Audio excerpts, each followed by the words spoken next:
साईं सदाईं करीम थे सिंध सुकार, दोस्त मिठा दिलदार आलम सब आबाद करी। अज असां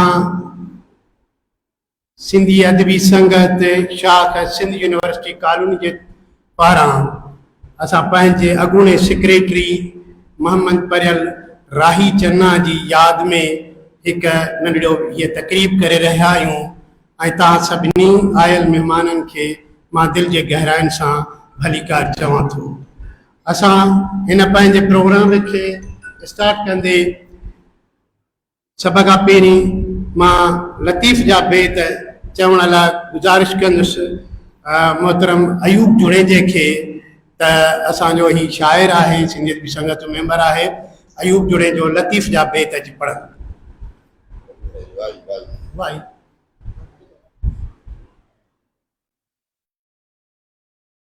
बिस्मिल्लाहिर्रहमानिर्रहीम। उमर अता आज हित मुयास, तकोर मुझी सुमरा कज पहारन पास। डिज दानारे जे मंझा भलन वास, मुआई जियास जे वने मरमली रे।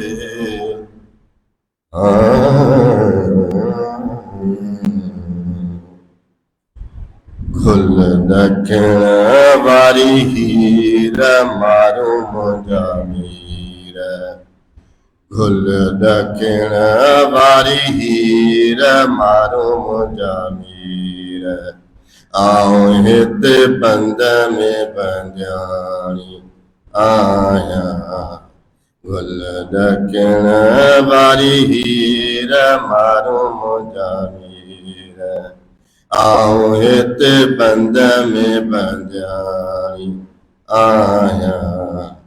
गुल दखण वारी हीर। मुझे दियो तमलीर में, मुझे दियो तमलीर में। ओ खिलियो पियन खीर मारो मुंजा मीर। ओ खिलियो पियन खीर मारो मुंजा मीर। आऊं हिते बंद में बंदियाणी आया। गुल दखण वारी हीर मारो मुंजा मीर। ओ गुल दखण वारी हीर मारो मुंजा मीर। छेला के जिन छोड़िया, ओ छेला के जिन छोड़िया। उत सावा गाह गंढीर मारो मुंजा मीर। ओ उत सावा गाह गंढीर मारो मुंजा मीर। आऊं हिते बंद में बंदियाणी आया। गुल दखण वारी हीर मारो मुंजा मीर। अदियों शाह लतीफ जे भिट जो घोट लतीफ जे। लालो लाल लतीफ जे। ओ पर दो रखन तुम पीर मारो मुंजा मीर। ओ पर दो रखन तुम पीर मारो मुंजा मीर। आऊं हिते बंद में बंदियाणी आया। गुल दखण वारी हीर मारो मुंजा मीर। गुल दखण वारी हीर मारो मुंजा मीर।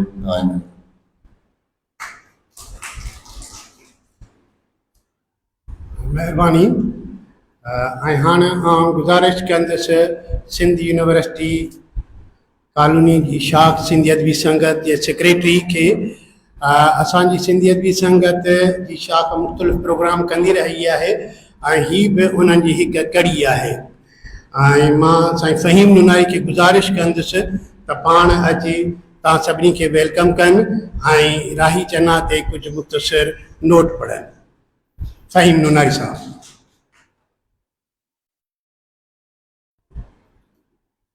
दोस्तों, जिए सिंध, जिए सिंधी ॿोली, जिए लतीफ़, ऐं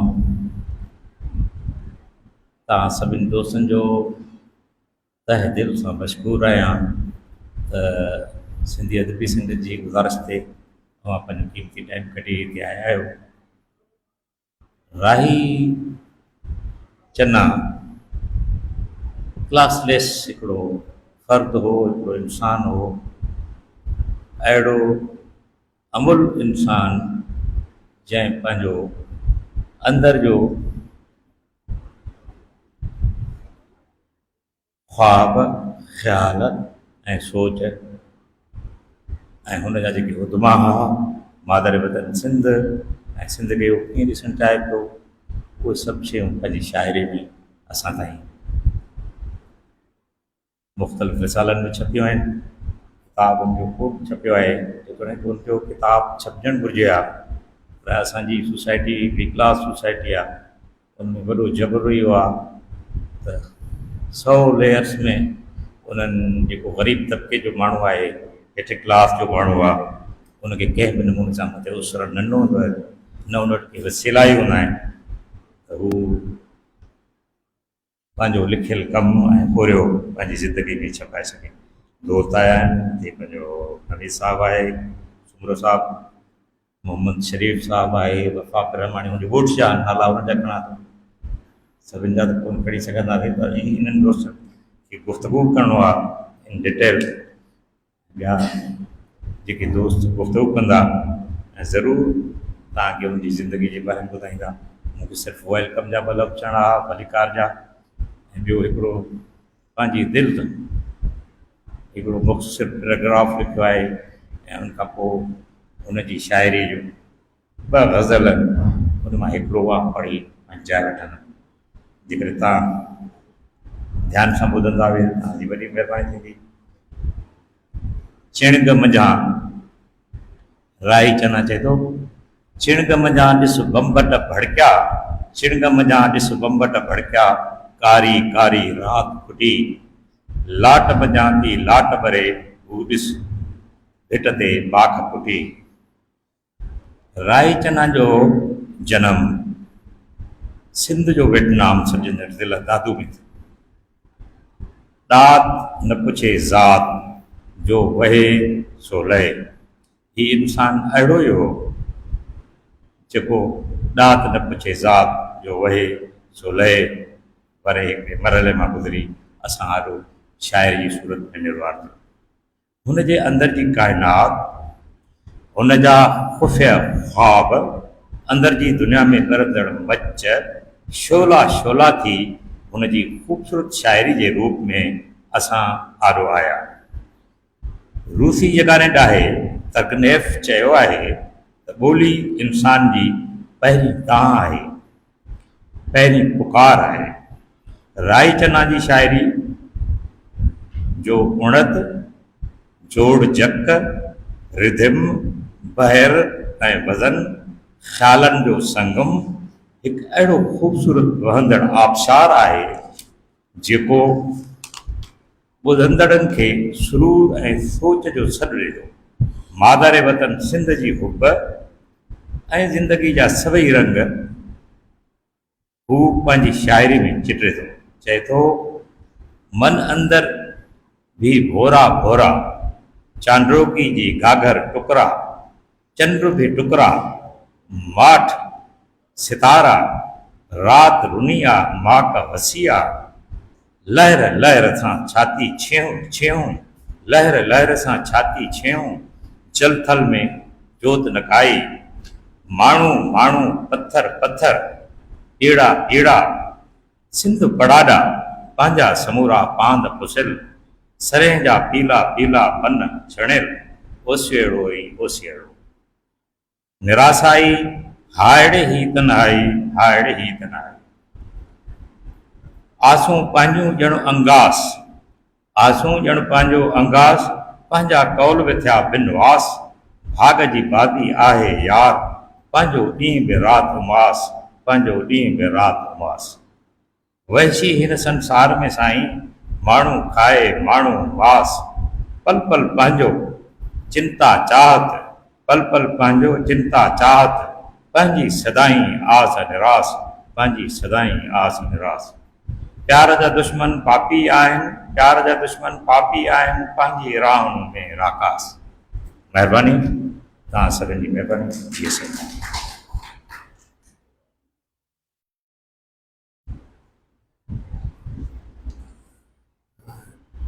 इहो साईं फ़हीम नुनारी साहब सिंधी अदबी संगत शाख सिंध यूनिवर्सिटी कॉलोनी जो सेक्रेटरी ऐं हाणे आउं गुज़ारिश कंदुसि हिन इदारे जे ई हिकु अहम शख़्सियत अदबी वॾो नालो साईं लियाकत रिज़वी साहब खे त पाण अची हिन इदारे जे तरफ़ां तव्हां सां ॻाल्हायूं। लियाकत रिज़वी साहब।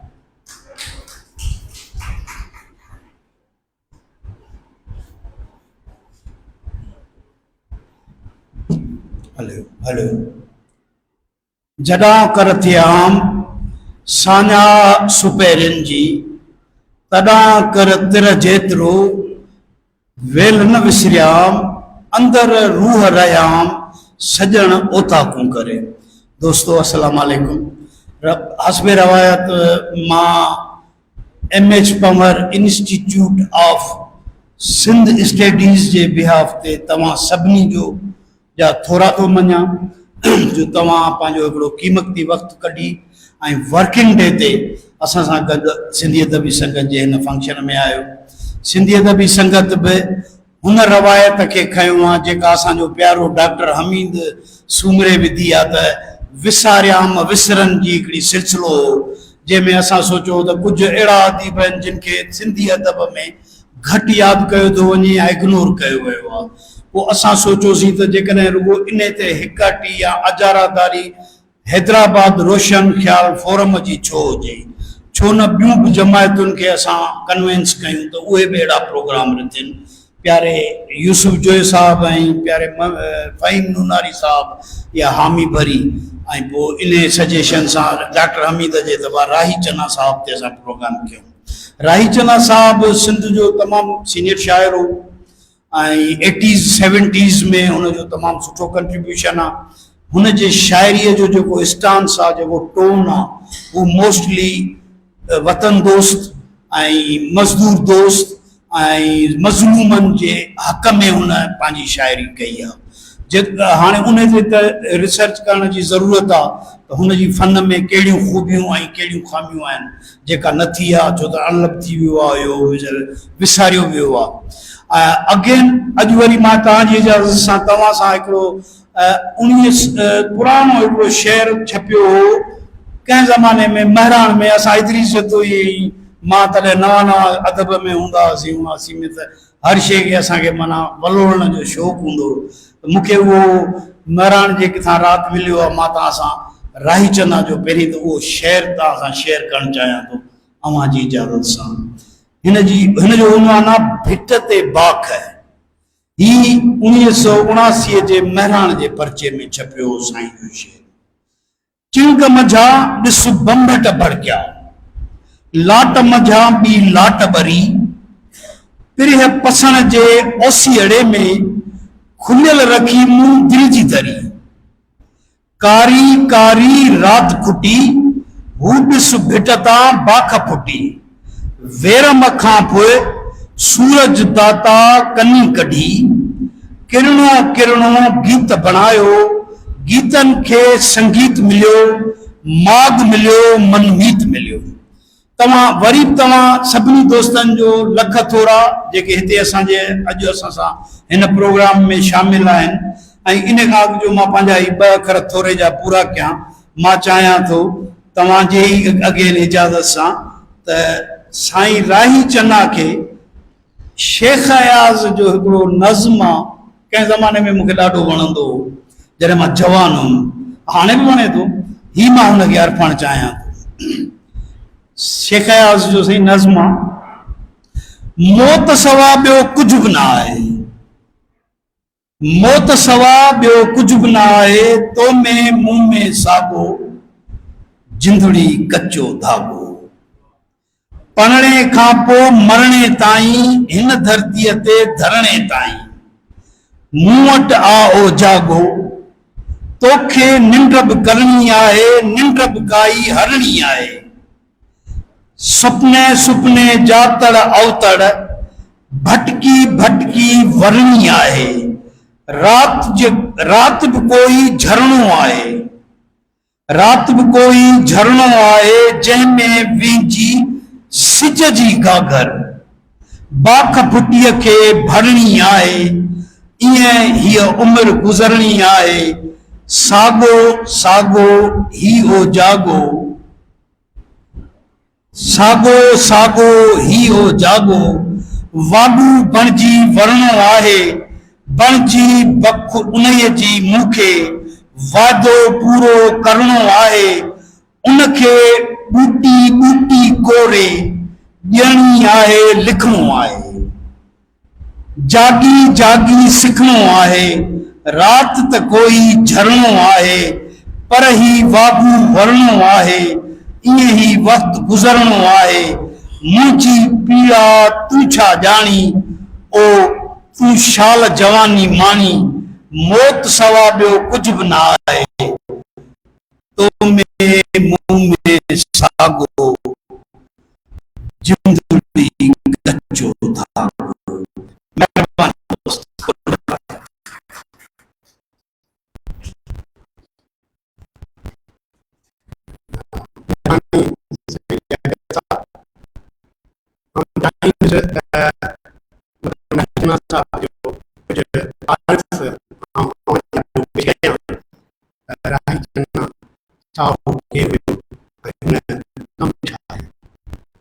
राही जना जो असुल नालो मोहम्मद परियल टना आहे, पाण जो ही शहर में 6 जनवरी 1952 में हुनजो जनम थियो, ऐं हुनजी लिखण जी जेका शुरूआत आहे उहा 1965 खां शुरू थी।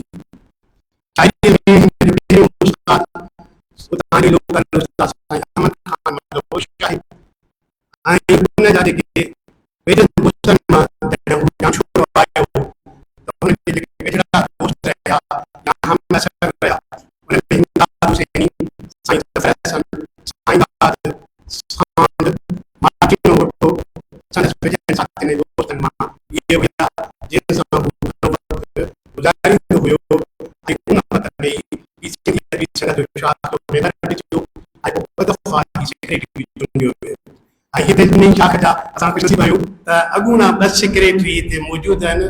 साईं मोहम्मद यूनुस जोयो वेठो आहे, साईं सारंग वेठो आहे, सिंधी अदबी संघ जो उहो असां त पाण हाज़िर आहियूं ऐं हींअर ख़िदमत कयूं पिया था। बहरहाल इहे असांजा 2 दोस्त हुआ, इहे बि राही चन्ना जा दोस्त ऐं साथी रहिया, ऐं 1970 खां हिन जो छपजणु शुरू थियो हो। घणो छपजणु हिन जो मेहरान में थियो हो, ऐं हिते रहण जे करे हैदराबाद जा जेके बि रिसाला हबरत मैगज़ीन वग़ैरह उन में बि हू छपजंदो रहियो। संदसि तइलीम जेका आहे सा अदीब आलम फाज़िल हुई, वधीक घणी तइलीम कोन हुई, ऐं शाइरीअ में हिन तक़रीबन सभिनी सन्फ़ुनि ते तबई आज़माई कई, पर स्पेशली तौरु जेके जदीद सन्फ़ूं हुयूं उन्हनि में हिन वधी चढ़ी करे लिखियो। ऐं आउं जेकॾहिं मूंखे जेका हिते मालूमात मिली आहे त दादू ज़िले में ही पहिरियों शाइर हो जंहिं आज़ाद नज़्म लिखियो हो, ऐं उन खां पोइ ॿियनि लिखणु शुरू कयो, छाकाणि त आज़ाद नज़्म ते वॾा बहस थींदा हुआ, के चवंदा त शाइरी आहे, के चवंदा शाइरी न आहे, पर हिन माण्हूअ पहिरीं आज़ाद नज़्म लिखी करे हिकु तरक़ी पसंदि शाइरनि में पंहिंजो नालो ॻणायो ऐं साबित कयो। 1976-77 में ही पहिरियों अदीब हुयो जे जोही शाख में सिंधी अदबी संगत जो बुनियाद विधो ऐं पहिरियों सेक्रेटरी ही थियो हो उन शाख जो। ऐं ही सिंध यूनिवर्सिटी जे केमिस्ट्री डिपार्टमेंट में नंढो मुलाज़िम हुयो। पंहिंजी मुलाज़िमत ईमानदारी सां कंदो, शरीफ़ माण्हू ऐं ख़ामोश तबिए माण्हू हुयो। पंहिंजे नौकरीअ खां पोइ घर ऐं लिखण पढ़ण जो हिन वटि शौक़ु हूंदो। शाइरनि में जेके हिन जा पसंदीदा शाइर हुआ, जेके क्लासिकल शाइर हुआ, जंहिंमें शाह अब्दुल लतीफ़ विडाई, सचल, उस्ताद बुखारी, शेख आयाज़, शमशेर हैदरी, ताजल बेवस ऐं ॿिया उन वक़्त जा जेके सुठा सुहिणा शाइर हुया जेके हिन खे पसंदि हूंदा हुआ ऐं अक्सर ही उन्हनि खे पढ़ंदो रहंदो हो। नसर में जेके वरी हिन जा पसंदि जेके दोस्त हुया या अदीब हुया, उन्हनि में अमर जलील, महताब महबूब, नूरुल हिदा शाह, अब्दुल वाहिद आरी सर, ज़फ़र हुसैन, नजम अब्बासी ऐं साईं जेम्स हैद वग़ैरह इहे हुन जे नसर जा लेखक पसंदीदा हुआ। हिन जी वफ़ात 1997 में थी ऐं उहा सिंध यूनिवर्सिटी मां ई थी हिते। हिन जा हमअसर जेके शाइरा ऐं शाइराऊं जेके हिन सां गॾु मुख़्तलिफ़ रिसालनि में छपजंदा रहिया, ऐं सम्झां थो त उन्हनि जा बि नाला खणजनि छो त हिन सां गॾु छपजंदा रहिया आहिनि। उन्हनि में इमदाद हुसैनी, नूर घलो, उस्ताद बुखारी, मीर मोहम्मद पीरज़ादो, बुलबुल खोरवाई, नियाज़ पंवर, तनवीर अब्बासी, अदल सुमरो, अयाज़ गुल, ताज जोयो, खाकी जोयो, ताजर बेवस, शमशेर हैदरी वग़ैरह इहे मर्दनि में जेके आहिनि से हिन सां गॾु छपजंदा रहिया आहिनि। ताज जोई जी मां हिकिड़ी ॻाल्हि हींअर मां फ़ोन कईमांसि कुझु ॾींहं अॻु त मुंहिंजे साईं सां प्रोग्राम कयूं था साईं जे, त तव्हां अचो, छाकाणि त जॾहिं राही चन्ना साहिबु जॾहिं गुज़ारे वियो हो त हू 3 ॾींहं पूरो तॾे ते वेठो हो, सुबुह खां वठी राति 10 वॻे ताईं उहो तॾे ते वेठो रहियो हो ऐं हुनजो तमामु गहरो दोस्त बि हुयो। तंहिं करे मूं हुनखे फ़ोन कयो, पर हुन माज़रत कई त हुनजे अखि जो ऑपरेशन आहे, कराचीअ में मां नथो अची सघां ऐं हुन इहो असांखे चयो। हाणे औरतुनि में जेके हिन सां गॾु छपजंदियूं रहियूं आहिनि उन्हनि जो मां नाला जेकॾहिं खणां त ज़ुबैदा मेतलो, सुरैया सोज़, जीम ऐं मंघाणी, मरियम मजीदी, पुष्पा वल्लभ, नूरुल हुदा शाह, महर परवीन, सहर इमदाद, गैस नसरीन, अज़रा जबीन मेमण वग़ैरह इहे औरतूं हिन सां गॾु छपजंदियूं रहियूं आहिनि। हाणे आउं सम्झां थो त दोस्तनि उहे ई साॻा जेके नज़्म ऐं गज़ल पढ़ी विया आहिनि, पर आउं हिकु दफ़ो ॿीहर उहे शयूं ज़रूरु पढ़णु चाहींदुसि त जेके हुन पंहिंजे छपियूं आहिनि मेहराण में ऐं उतां ई असांखे मिलियूं आहिनि। ही 1981 में नज़्म आहे ऐं ॾिसो त हिन जो नज़्म ॾाढो सुठो ऐं गहरी सोच वारो आहे। मन मंदर भी भोरा भोरा, चांडोकीअ जी गाघर टुकड़ा, चंड भी टुकड़ा, माठ सितारा, रात रुनिया, माक वसिया, लहर लहर सां छाती छीहूं, जल थल में जोत न गाई, माण्हू माण्हू पत्थर पत्थर, पीड़ा पीड़ा सिंध पड़ाड़ा, पंहिंजा समूरा पांद पुसियल, सरह जा पीला पीला पन छड़ियल, ओसीअड़ो ई ओसीअड़ो, निरासाई, हाय रे हीअ तन्हाई, हाय रे हीअ तन्हाई। ॿियो नज़्म अथसि जेको हिन भेनर जे मथां सिटियूं में लिखियलूं आहिनि ऐं मां उहो सॼो आहे मुख़्तसिर साईं वारा पढ़ी बि विया आहिनि। चिणग मंझां ॾिस भंभट भड़किया, चिणग मंझां ॾिस भंभट भड़किया, लाट मंझां बि लाट ॿरी, पिरह पसण जे ओसीअड़े में, खुलियल रखी मूं दिलि जी दरी, कारी कारी राति खुटी, हो ॾिस भिट तां बाख फुटी, हो ॾिस भिट तां बाख फुटी। वीरम खां पोइ सूरज दाता कनी कढी, किरणो किरणो गीत बणियो, गीतनि खे संगीत मिलियो, माग मिलियो, मन मीत मिलियो। ऐं आख़िर में हिकिड़ो गज़ल अथसि जेको हिन जो हिकु पाबंदी शाइरीअ जो हिकिड़ो मिसाल आहे। आसूं पंहिंजूं ॼण अंगास, पंहिंजा फूल बि थिया बिनवास, भाग जी आहे बाज़ी यार, पंहिंजो ॾींहुं बि राति हुमास, भाग जी आहे बाज़ी यार, पंहिंजो ॾींहुं बि राति हुमास, ख़ाली ख़ाली पंहिंजो झोल, खंडर जहिड़ा नेण उदास, वहशी हिन संसार में साईं माण्हू खाए माण्हूअ मास, पल पल पंहिंजी चिंता चाहत, पल पल पंहिंजो चिंता चाहत, पंहिंजी सदाई आस निरास। प्यार जा दुश्मन पापी आहिनि, प्यार जा दुश्मन पापी आहिनि, पंहिंजे राहनि में राकास, आसूं पंहिंजूं ॼण अंगास, पंहिंजा फूल बिथिया बनवास। ये मुख़्तसर मतिलबु राही चन्ना साहब जो तारीफ़ ऐं उनजी शाइरीअ जा नमूना हुआ। ऐं पाण हिते जॾहिं बि रहियो, 2 दफ़ा सेक्रेटरी रहियो, ॾाढो एक्टिव रहियो हो सेक्रेटरी। ऐं असां अॼु उनखे सारींदे पंहिंजे मन खे शांती त ज़रूरु ॾियूं था ऐं गॾो गॾु इहा दुआ बि करूं था त अलाह साईं खेसि जन्नत में जाइ ॾिए ऐं रूह खे राहत ॾिए। ऐं हाणे आउं गुज़ारिश कंदुसि संदसि ॻोठ जो दोस्त साईं डॉक्टर हमीद सुमरे खे त अचे पाण 2 लफ़्ज़ ॻाल्हाए। डॉक्टर हमीद सुमरो साहब।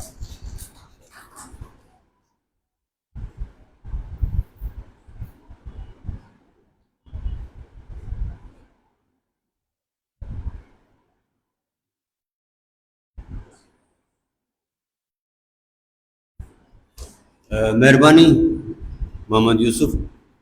तव्हां ख़वातीन हज़रात, सभ खां पहिरियां त मां जस ॾींदुसि सिंधी अदबी संगत शाख सिंध यूनिवर्सिटी जामशोर जे दोस्तनि खे।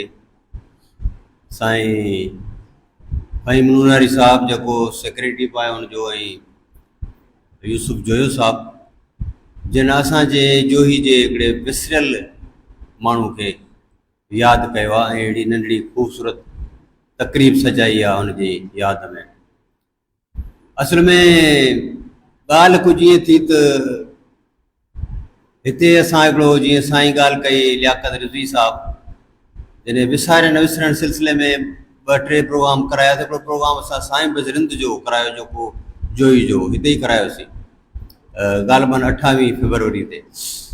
त उते साईं यूसुफ साहब ॻाल्हि कई अथई, तव्हां जोई जो विसरियल माण्हू आहे राही चन्ना साहब, इन जो प्रोग्राम थियणु घुरिजे। पोइ मूं साईं खे चयो त इहो बिल्कुलु इहो सभिनी खे करणु घुरिजे ऐं गॾिजी करणु घुरिजे। पर जीअं त हुनजो तालुक़ु अदबी संगत सां हो ऐं तमामु घटि माण्हुनि खे ख़बर आहे त जो ही अदबी संगत शाख जो बुनियादु हुन रखियो। ऐं पोइ वरी साईं इहा ॻाल्हि बि कई त हू जामशोर यूनिवर्सिटी में बि इन शाख जो को 2 दफ़ा सेक्रेटरी रही चुको आहे। त मां चयो हाणे ॼण त अख़लाक़ी तौर ते ॼण इहो वधीक बहितर इहो थींदो त इहो तव्हां कयो प्रोग्राम, ऐं इहो असां जेको आहे उन में सभई तव्हां सां इन मामले में गॾु हूंदासीं। ऐं शाबस आहे मोहम्मद यूसुफ खे जंहिं न सिर्फ़ु इहा ॻाल्हि क़बूल कई बल्कि इहो प्रोग्राम करे बि ॾेखारियो ऐं इंतिहाई ख़ूबसूरत प्रोग्राम करे ॾेखारियो। ऐं हेॾी महिल ताईं जेके ॻाल्हियूं पाण ॿुधी विया आहियूं इसाक इन राही चन्ना जे बारे में, उहा घटि माना जेको आहे सो घटि में घटि मुंहिंजे इल्म में एतिरियूं शयूं कोन। राही चन्ना बि जोई जो हुयो, हुनखे जोई मूं ॾिठो, मुंहिंजो हुन सां कोई एतिरियूं घणियूं कचहरियूं कोन्हूं। छो जो जॾहिं 76-77 में असांखे वरी जॾहिं सियासत जो शौक़ु थियो त किताब पढ़ण जे हवाले सां अमर जलील खे पढ़िबो, अली बाबा खे पढ़िबो, कहाणियूं पढ़बियूं, लेकिन शाइरी सां मूंखे को एतिरो शगफ़ कोन हो। ऐं उन करे हुन सां एतिरी मुंहिंजी वेझड़ाई बि कान थी। हुनजो वेझो दोस्त मोहम्मद शरीफ़ थई बि हिते वेठो आहे, उहो यकीनी तौर ते हुनजूं सारूं तव्हांखे ॿुधाईंदो। त इहो मूंखे यादि आहे चङी तरह सां त हिकिड़ो खटरी मोहल्लो आहे जोई में, हाई स्कूल जोई जे भरिसां, उतां हिकिड़ो माना नौजवान सदाईं हुनखे ईंदा हुआसीं, ईंदो मुंहिंजो रस्तो उन उहो ॻोठु मुंहिंजो ॻोठु बि उन मुंहिंजो रस्तो बि इन घिटी मां गुज़रंदो त वॾनि वारनि सां ऐं जेको आहे सो वॾनि कालनि सां वॾनि पाचनि सां हिकिड़ो माण्हू इन घिटी में मूंखे नज़र ईंदो हो। ऐं पोइ जॾहिं मूंखे ख़बर पइजी वेंदी हो राही चन्ना आहे। ऐं राही चन्ना जी हिकिड़ी जेका मूंखे यादि अचे थी, हाणे मूंखे ख़बर कान्हे त मां कंफर्म कयां हुनखे त वाक़ई बैत हूंदो आहे कंहिंजो आहे। मूंखे माना 2000 में हिकिड़ी बीमारी थी पई जंहिंमें मुंहिंजी याददाश्त सफ़ा ख़तमु थी वई। पोइ त हाणे ज़ाहिर आहे इलाज बि थिया, पोइ कुझु वापसि बि थी, कुझु बहितर बि थी। पर मूंखे तव्हां पंहिंजो सॼो माज़ी माना जेको आहे सो ज़ाती तौर ते जेको किताब जेके पढ़ियमि, इवन मां डॉक्टरी कंदो हुउसि, माना प्रिस्क्रिप्शन स्लिप लिखंदो हुउसि, दवा थी वेंदी। पोइ मुंहिंजो इलाज करायो। थोरी ॻाल्हि मूंखे यादि न, हिकिड़ी ॻाल्हि जेका मूंखे यादि आहे, मूंखे हैरत कंदी आहे, उहो आज़ाद नज़म आहे, निराई जना। मूंखे यादि आहे उहो जो हाई स्कूल में का तकरीब हुई ऐं उनजी सदारत जेको आहे सो साईं मोहम्मद शरीफ जो दोस्त आहे, उनजे वालिद पे कई मोहम्मद साईं। ऐं कुझु समाजी मसइला डेवलप प्रोग्राम हो या को तकरीब करो, उनमें मूंखे यादि आहे जो कंपनी जेका जवाब मूंखे कई उनमें बैठो ऐं जहिड़ो बैठो मूंखे उन वक़्त में यादि हो, हाणे मूंखे यादि आहे। उन वक़्त में उन बैठक में खे मूं राही चना नज़र सम्झी वरितो। उहो कुझु हीअं हो ऐं जॾहिं उन बम्बड़ जो ज़िक्र अचे थो त मूंखे वरी बम्बड़ हिन में ज़िक्र आहे त पोइ उन नज़म में वायो बम्बड़ जो ज़िक्र। उहो कुझु त हू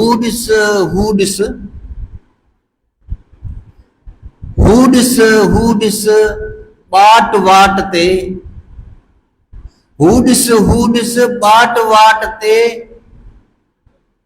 मुंहुं मुंहुं मशाल हथ हथ पत्थर। हू ॾिस बाट वाट ते, मुंहुं मुंहुं मशाल हथ हथ पत्थर, होका वाका। बम्बड़ जो ज़िक्र न आहे पर मशाल जो हुन में ज़िक्र आहे।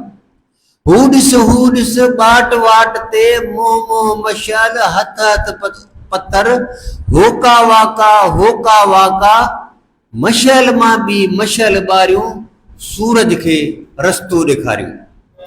हाणे ही ख़्याल जे हिसाब सां मां साईं रियाज़त बुर्रो साहब बि वेठो आहे, इदरीस बि वेठो आहे, ख़्याल त हिन जो तमामु वॾो आहे।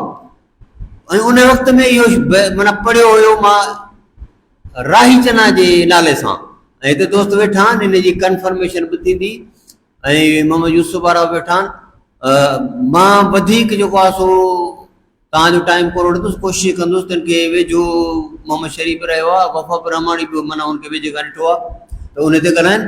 हिकु दफ़ो वरी मां तव्हां मुंतज़मीन खे मुबारकबाद ॾींदुसि ऐं दिलि सां मुबारकबाद ॾींदुसि। ऐं हिकिड़े हिसाब सां जेको अदबी संगत यूनिवर्सिटी शाख जे मोहम्मद यूसुफ ऐं साईं फ़हीम नूनारी जा जोही वासी जे हिसाब सां ॼण त मां कर्ज़ाई बि थी वियो आहियां, ऐं शायदि इहो कर्ज़ मां कॾहिं लाहे बि न सघां, तव्हांजी महिरबानी।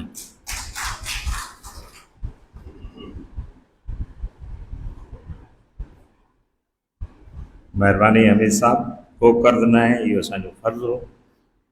हिन ई शाख जो सेक्रेटरी रहियो, हिते ई ज़िंदगी जा घणा पंहिंजा क़ीमती साल त जवानी जा ई हूंदा आहिनि, यूथ एंड यंग स्पेन जॾहिं हूंदी आहे। बाक़ी हाणे ॿुढापण में असां वञी सोनू नारी जे कबा जो असांजे आया जोही तूं असांजे, त हुन ज़िंदगी जा ख़ूबसूरत साल न, इहो ई हिकिड़ो ज़िंदगी जो पर्थ हूंदो आहे जिते अक्स उभरंदा आहिनि त इंड लठ जे रंगनि वांगुरु उभरंदा आहिनि। हू ॾिस सूरज खे राह ॾेखारे, सूरज खे बि राह ॾेखारे थो। कारे ककर हेठि मुंहुं छेड़ींदे छॾिया, कारा कुंद हथनि में अड़ल वछेरा हेठि, थी तनी सां ॾेठि मोटण जनी मेणो।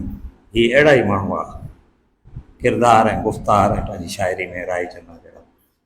हाणे आउं बेहद एतिराम सां पंहिंजे दोस्त ऐं असांजे सिंधी अदबी संगत जो जेको हिकिड़ो मानाइतो दौर हो, साईं पंहिंजो ज़फ़र हसन जेको उसूलनि जो पाबंद हो, मुंहिंजो बि उहो ई उस्तादु हो। सवेरे कंहिं ॻाल्हि कई त हर्फ़ खे फॉलो कयो, मुंहिंजो त असीं साईं ज़फ़र हसन खे फॉलो कयो। ऐं 5 दफ़ो सेक्रेटरी थियो आहियां, अकेलो ई हूंदो आहियां, वेठो हूंदो आहियां साईं ज़फ़र हसन वांगुरु, टाइम ते कंदो आहियां, टाइम ते ख़तमु कंदो आहियां। ऐं वरी दोस्त कंदा आहिनि सिंधी दोस्त, हलो ॿी कचहरी, मां चयो ॿी कचहरी साॻियनि माण्हुनि खां फ़हीम नारे न कंदो। वरी 3 ॾींहंनि खां पोइ मिलंदासीं।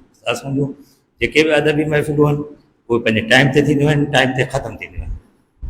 सो हाणे आउं 2 दफ़ा सेक्रेटरी रहंदड़ सिंध यूनिवर्सिटी जे शाख जे सेक्रेटरी अॻूणे सेक्रेटरी जनाब यूनिस जोयो साहब खे गुज़ारिश कनि त उहे जी पंहिंजे ख़्यालनि जो इज़हार कनि। यूनिस जोयो साहब साईं जो पाड़ेसरी बि हो, शाम जो पकोड़ा गॾु खाई चांहि पीअंदा हुआ रोज़, ऐं साईं सां त सदाईं यादूं बि करणी अथसि।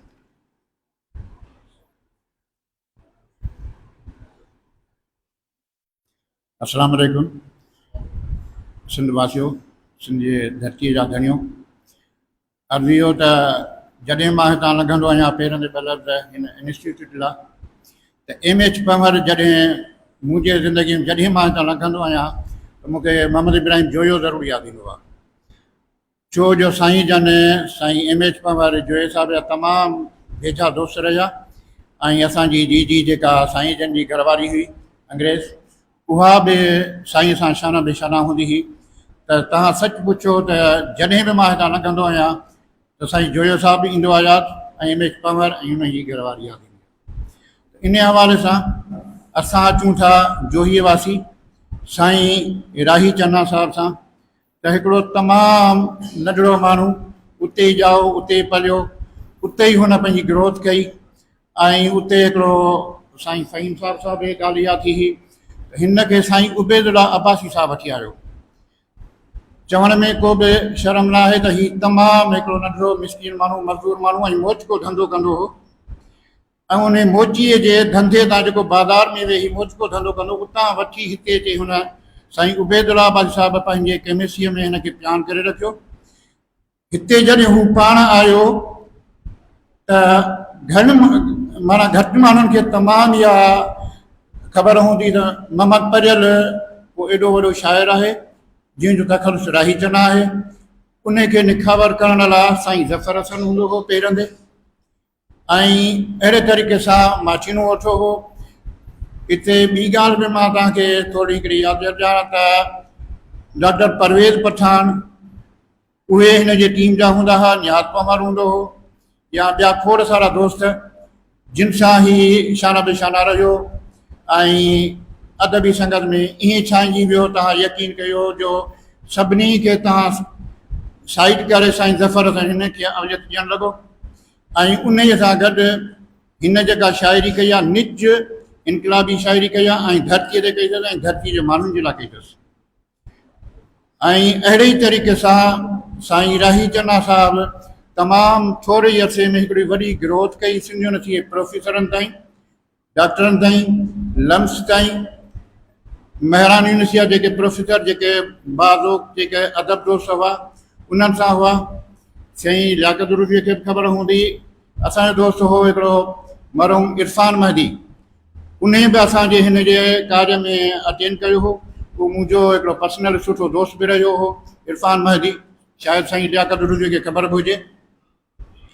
त अहिड़े तरीक़े सां साईं राही चन्ना जेको मोहम्मद परियल, असली नालो मोहम्मद परियल, तख़लुस राही चन्ना, उन जे हवाले सां असांजे पारे में रहियो, बिल्कुलु दर दर में हूंदो हो। 105 quarter number D 105 number quarter हो ऐं असांजे वालिद साहिब जो तमामु गहरो दोस्त रहियो। ख़ाली ही इहे न त रुॻी बाज़ोक अदब या कंहिं सुठे पेशे वारे सां वास्तो रखंदो हो, ही तमामु जेके बुज़ुर्ग जेके रिलीजियस माण्हू हूंदा हुआ उन्हनि सां बि हिन जो ओतिरो ई वास्तो हो जेतिरो हिकिड़ो कंहिं सुठे अदब वारे माण्हूअ सां या कंहिं हिकिड़े इनकलाबी माण्हू सां हूंदो हो। हिन जी वधि में वधि दिलि जेका GSM जे माण्हुनि सां लॻंदी हुई ऐं नौजवान जेके शागिर्द हूंदा हुआ उहे हिन ते मेरा करे वेठा हूंदा हुआ या जेके साईं जंहिं सां वधि में वधि जिन जो लाॻापो हूंदो हो। अहिड़े तरीक़े सां जीअं मां तव्हांखे चवां त खाकी जोयो हो, ताज जोयो हिन जो ख़ासि दोस्त हो ऐं हिन जे माना हिन दुनिया मां जॾहिं ही वियो त साईं ताज जोयो 3 ॾियारा हिन जे तरी ते बदस्तूर 3 ॾियारा माना राति ॾींहुं हिते रहियो। अहिड़े हवाले सां असां साईं माना राही चन्ना खे हिन महफ़िल में जेको जिन तरीक़े सां असां यादि कयो आहे इहो तमामु थोरो आहे ऐं इहो हिन जो 100% हक़ु हो। इहो सिंधी अदबी संगत सिंध यूनिवर्सिटी कॉलोनी यूसुफ जोयो, साईं फ़हीम मुनारी या साईं हुसैन सारंग, इन्हनि सभिनी जा थोरा आहिनि। असां सभिनी ते जेके हुन जा घणा घणा रहिया आहियूं या जेके दोस्त रहिया आहियूं, सो इन करे महिरबानी तव्हांजी रखो।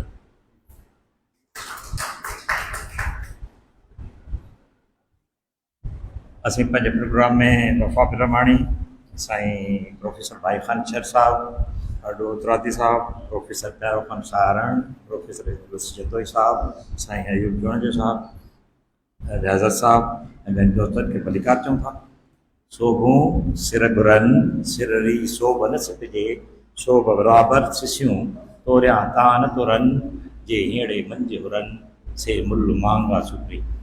सिंध जा वियतनाम त दादू सॾिबो, पर मतिलबु लाड़काणे जो कंबर ऐं दादू जो जोही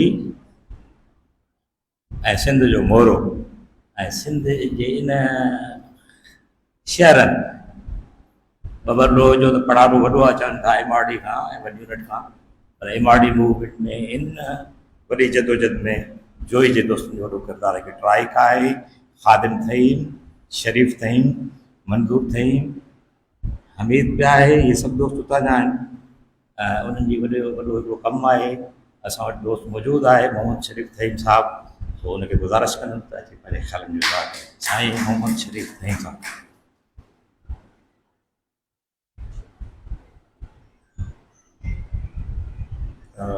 साईं फ़हीम महिरबानी हवाजी ऐं सभिनी दोस्तनि मोहतरम दोस्तनि ऐं भेनरुनि खे अस्सलाम वालेकुम। ये सिंध पहिरीं त आउं जस ॾींदुसि ऐं शाबाश ॾींदुसि सिंधी अदबी संगत जे जाम शोरज दोस्तनि खे, ऐं सां गॾोगॾु असांजो फ़हीम साहिबु आहे, पंहिंजो जोयो साहिबु आहे, ऐं सां गॾु जेका संगत आहे उन्हनि सभिनी खे मां जस ॾींदुसि त हुन मुंहिंजे ॻोठाई खे मुंहिंजे पाड़ेसिरी जी उन्हनि यादि कई आहे, उन्हनि जी सार लथी आहे। न सिर्फ़ु उनखे पर ॻोठाई जी हैसियत में उन्हनि मूंखे बि हिते घुरायो आहे त मां तव्हां सां उनजूं कुझु ॻाल्हियूं शेयर कयां, हुनजो माज़ी कुझु शेयर कयां, कुझु जेका हुनजी शाइरी आहे, हुनजी शाइरी में जेका ख़ूबसूरती आहे, जेके ख़ूबसूरत लफ़्ज़ आहिनि, जेका समाजी जेके पस मंज़र आहे, उहो कीअं उतां उनजी शाइरी उतां कीअं जेका सा निर्वार थी, कीअं उभरी, उहो तव्हांजे आॾो रखां। हिकिड़ो इहो असां वटि आम हिकिड़ो हाइपोथेसिस आहे, मफ़रूज़ो आहे त भई कला जेका आहे सा रात आहे ऐं उहा पालोट थी थिए। असांजा इलाही सारा वॾा वॾा शाइर, वॾा वॾा अदीब बि इन ॻाल्हि खे फॉलो कंदा आहिनि त भई हिकिड़ी पालोट आहे ऐं तनाई में उहा असांजे पालोट थिए थी। पर हक़ीक़त में इहा जेका कला आहे, इहा जेका दात आहे, उहा ईअं मुफ़्त में कान थी अचे, उहा ईअं किथां लही कान थी अचे, पर उनजो को इलाही सारो वॾो समाजी पस मंज़र हूंदो आहे। उन में उनजो तबक़ाती निज़ाम आहे, मुल्क जी गवर्नेंस आहे, समाजी बुरायूं आहिनि, समाजी जबर आहे, ॾाढ आहे, बरबरियत आहे, जेका असांजे मुआशिरे में आहे, असांजे रियासत में आहे। उन मंझाई हू सिखे थो, उन मंझाई जेको सो जेके लफ़्ज़ ठहनि था, जेके ख़्याल जुड़नि था, जेके नज़म जी सूरत में अचनि था, तराइल जी सूरत में अचनि था, हाके जी सूरत में अचनि था, नसर जी सूरत में अचनि था, त उहो उन पस मंज़र ऐं राही चन्ना बि उन पस मंज़र में जेका शाइरी आहे, जेको आहे या जेको कुझु लिखियो वो उन पस मंज़र में, उन समाजी पस मंज़र में हाणे मां न सिर्फ़ु राही चन्ना जो ॿुधाई आहियां, पर उन सां गॾु मां पाड़ेसिरी बि आहियां।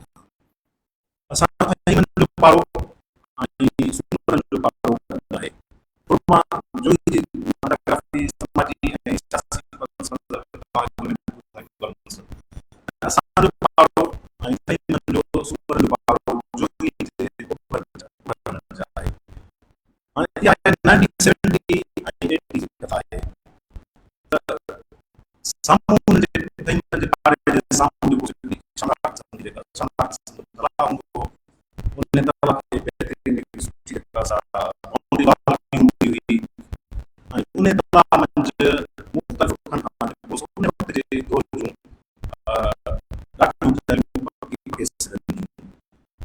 ॾाकण जे पासे में सीमेंट जा संदल वेठल हूंदा हुआ। उन्हनि दिकनि ते असांजूं मायूं जेके आहिनि, औरतूं आहिनि, सूमरनि जूं थईमनि जूं उते अची कपिड़ा धोईंदियूं हुयूं, पोरियत मायूं हूंदियूं। ऐं उन्हनि पोरियतनि मंझि राही चन्ना जी वालदा मासी चन्ना बि हूंदी हुई। उहा मासी चन्ना मां सञा थो त उन ई पाड़े मंझि उन पाड़े जी रवासी जेको पाड़ो तईमन जो ऐं सूमरनि जो, पर ही बेसिकली ज़ात जा चना हुया ऐं मासी जना उते ई कपिड़ा धोईंदी हुई। त उहा बि हिकिड़ी पोरियत हुई। ऐं जेके बि सरदी वारा जिन में थईम ज़ात जा बि हुया ऐं पंहिंजो सूमरे ज़ात वारनि जा बि हुया, उन्हनि जा उहे कपिड़ा धोईंदी। उते ई राही चना उन ई माहौल में जनम वरितो, उन ई माहौल में जनम वरितो, उते ई जिते हुनजी माउ पोरियत हुई।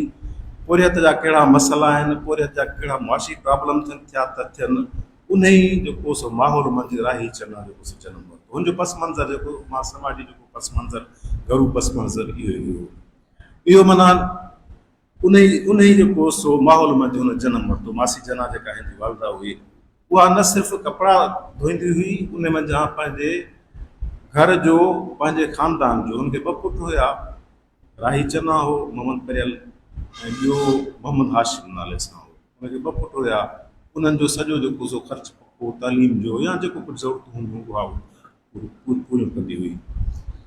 त इन पस मंज़र में मां सोचियो त हिकिड़ी पोरियत माउ आहे जेका पंहिंजे ॿारनि जी पालना पई थी करे। इन पस मंज़र मंझि राही उभरियो, राही निसिरियो, राही जी जेका सा शाइरी उहा उभरी ऐं उन सॼे पस मंज़र जो उन सॼी जेको सो उन पाड़े जो माहौल उहो उन जी शाइरी में जेको आयो उहो उनजो इज़हार हुयो, एक्सप्रेशन हुयो।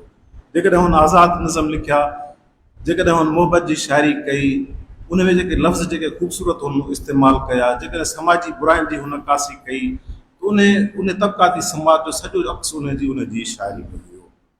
इहो त हुनजो माज़ी रहियो। हाणे मां वरी अचां थो 1975-76 जी ॻाल्हि आहे। असां उन वक़्तु नौजवान हुयासीं, अलड़ हुयासीं। राही चना खे एज़ ए माना ही मोचो कमु कंदो हुयो, उन हिसाब सां असांजी हिन सां ॼाण सुञाण हुई, पर इहा ख़बर कान हुई त उहो ही शाइर आहे। उन वक़्तु हिकिड़ो ॿियो किरदारु आहे जोही में अचे थो, अकबर जिसकानी। तव्हां ॿुधो हूंदो मशहूरु किरदारु अचे थो अकबर जिसकानी जो, जेको 12 जो वॾो लेखक हुयो ऐं साथी पंहिंजो गुलफुल रिसालो जेको आहे उनजो सब एडिटर बि हुयो अकबर जिसकानी। ऐं सिंधी अदबी बोर्ड में हुनखे नौकिरी हूंदी हुई ऐं उहा नौकिरी हुनखे साईं ज़फ़र हसन ॾिनी हुई। इहा 78-79 जी ॻाल्हि आहे। इहो किरदारु 74-75 में जोही जो किरदारु आहे, जंहिं जोही मंझि तरक़ी पसंद सियासत, क़ौम परस्त ऐं अदब उन जो बुनियादु रखियो। माना उन वक़्तु मां इहे लफ़्ज़ चवंदुसि त ही शख़्स हुयो जंहिं असांजे नौजवाननि खे ॿिया सभु जेके दोस्त आहिनि, जेके बि जोही माना जेके सिंध जी सक़ाफ़त में आहिनि, सियासत में आहिनि, कमु कंदा, उन जो बुनियादु जेको आहे सो उन जी सियासत इहो किरदारु जेको सो उन किरदार सां मुंहिंजी मुलाक़ात थी। मां उन वक़्तु 75 जो ज़मानो हुआ, उन सां मुलाक़ात थी। हुन जी वरी दोस्ती हूंदी शौकत सिंधी सां, जेके सां मां शौकत कंदा हुयासीं, जेको ईअं सम्झो त जीअं सिंध जो बानी हुयो त जीअं जेके बि वॾा हुया,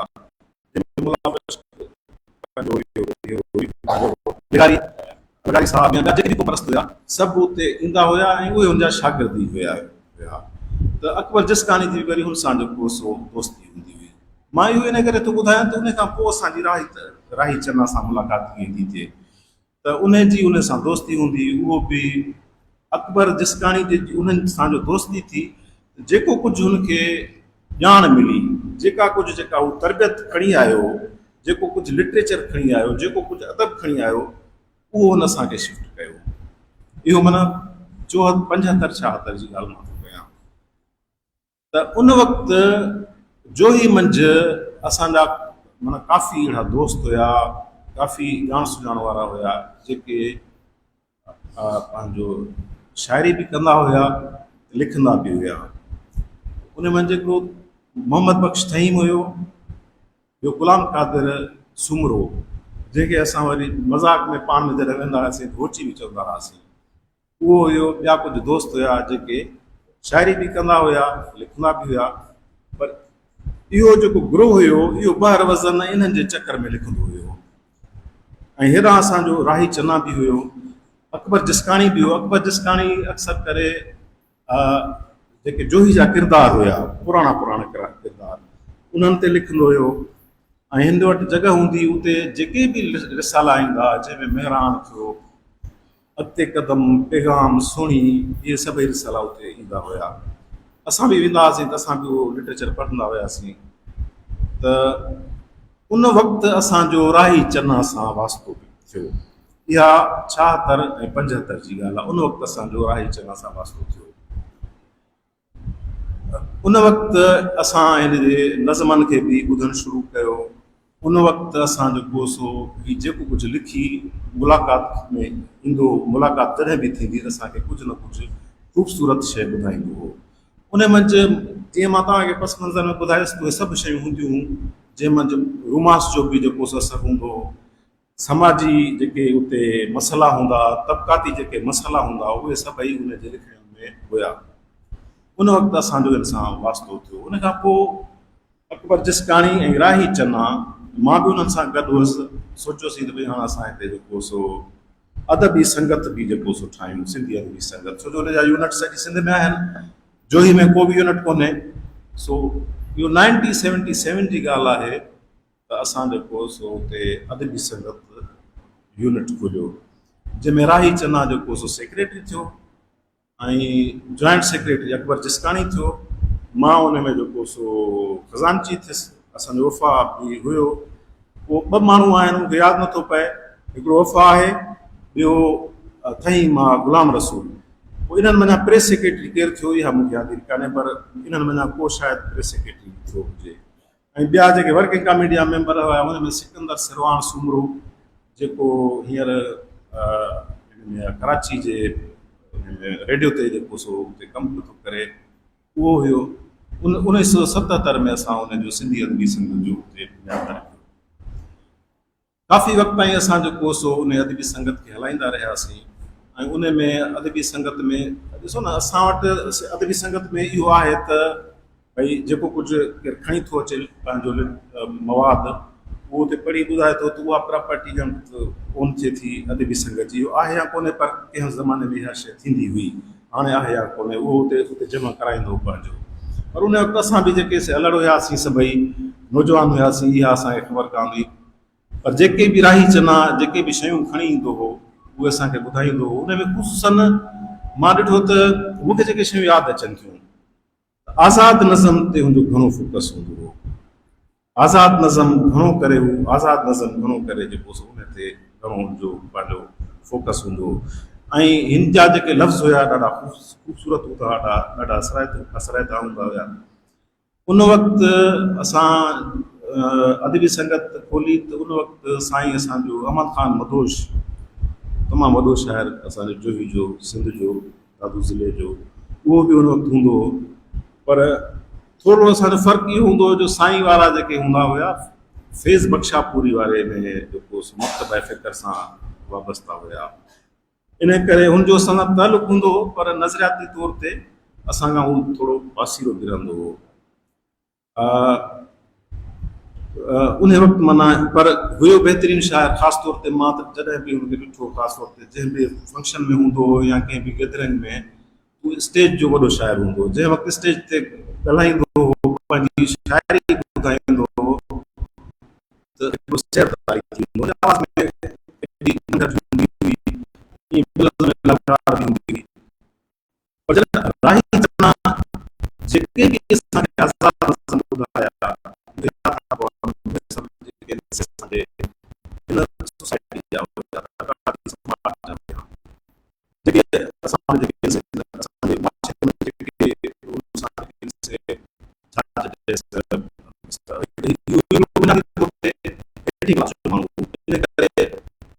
उन वटि जेके पैसा हुयूं, उन वटि किताब हुया, उहे सभु आज़ाद नज़म जी सूरत में आया। 77 खां पोइ अकबर जिसकाणी खे नौकरी मिली हुई। साईं जी मां तव्हांखे ॿुधायो त साईं सफ़र सां मुंहिंजे ते पंहिंजो अलीपुर में पंहिंजो अहिड़े नमूने सां साईं अब्बासी साहिबु केमिस्ट्री डिपार्टमेंट जो चेयरमैन हो। उन्हें दिया से उबैदुल्लाह अब्बास साहब उन्हें उनके इलाही से मुझे क्या काम करते तो उन्हें जान करे देखिए वो सा जो हिंदू हो वैसा सा जो ताल्लुक हो जो ही बंद हो पर अकबर जन खां पोइ बेसिकली असां चाहो जो समझदारी तौर ते असां सियासी वक़्तु हुयासीं अदबी घटि सियासी वक़्तु असां हुयासीं अदब में बि असां लिखंदा हुयासीं पाकिस्तानी जीअं लिखंदो मां बि लिखंदो हुउसि मुंहिंजो लिखणियूं अक्सर करे छा सूरत हाल ही हूंदी हुई मां जॾहिं लिखंदो हुउसि 75 76 में या 77 में अकबर मूंखे चवंदो हो यार लिख तूं असां वटि रिसाला इलाही सारा ईंदा हुआ उहे पढ़ंदा बि हुआसीं अकबर असांखे पढ़ाईंदो बि हुयो अकबर चवंदो हो यार तूं लिख पोइ मां उहे आर्टिकल लिखंदो हुउसि सोशलिज़म छा आहे जागीरदारी छा आहे अहिड़े क़िस्म जा आर्टिकल उहे वरी अख़बार में मां अच्छा लिखंदो हुउसि पर उहे अकबर खे मां ॾेई छॾींदो हुउसि अकबर जिसकाणी खे उहो वरी उन्हनि में एतिरी त जेको सो पंहिंजो कंदो हुयो छा चइजेसि इस्लाह जो इलाही सारियूं शयूं उन में एड करे छॾींदियूं नयूं ऐं मूंखां वठी हेॾे मोकिले छॾींदो हो अख़बार में उन वक़्तु इबरत अख़बार जाम हलंदी हुई उन ॾे मोकिले छॾींदो उन में अक्सर करे शायदि थींदो पर थींदो ईअं हो जो इबरत अख़बार वारा बि वरी असां ईअं कंदा हुया जो हिकिड़े दफ़े हिकिड़े नाले सां शायदि थींदो त ॿिए दफ़े वरी जेको साहब सब एडिटर हूंदो हो पंहिंजे नाले सां शाये करे छॾींदो हो ख़ैर सो मां ॻाल्हि पे कई त उन वक़्तु अकबर खे बि नौकिरी मिली वई ऐं राही चन्ना खे बि नौकिरी मिली वई असां बेसिकली सियासत में सियासी वर्कर हुयासीं डॉक्टर साहब बि असां पोइ अची असांजे काफ़िले में बि 77 78 में शामिलु थियो ऐं उन वक़्तु भुट्टे साहब खे जेको सो पंहिंजो ज़ियालत टेक ओवर कयो ज़ियालत जी मार्शल अची वई त उन वक़्तु बि जेको सो सियासत में असां रहियासीं पॉलिटिक्स में रहियासीं पर मां सम्झां थो त उन वक़्त खां पोइ बि जेको बि लिखे थो अदीब आहे शाइर आहे उहो पंहिंजे हालतुनि खां ज़रूरु मुतासिर थी लिखे थो असांजी बदकिस्मती अनफॉर्चुनेट इहा आहे बदकिस्मती असांजी आहे जो राही चन्ना जूं जेके बि तहरीरूं आहिनि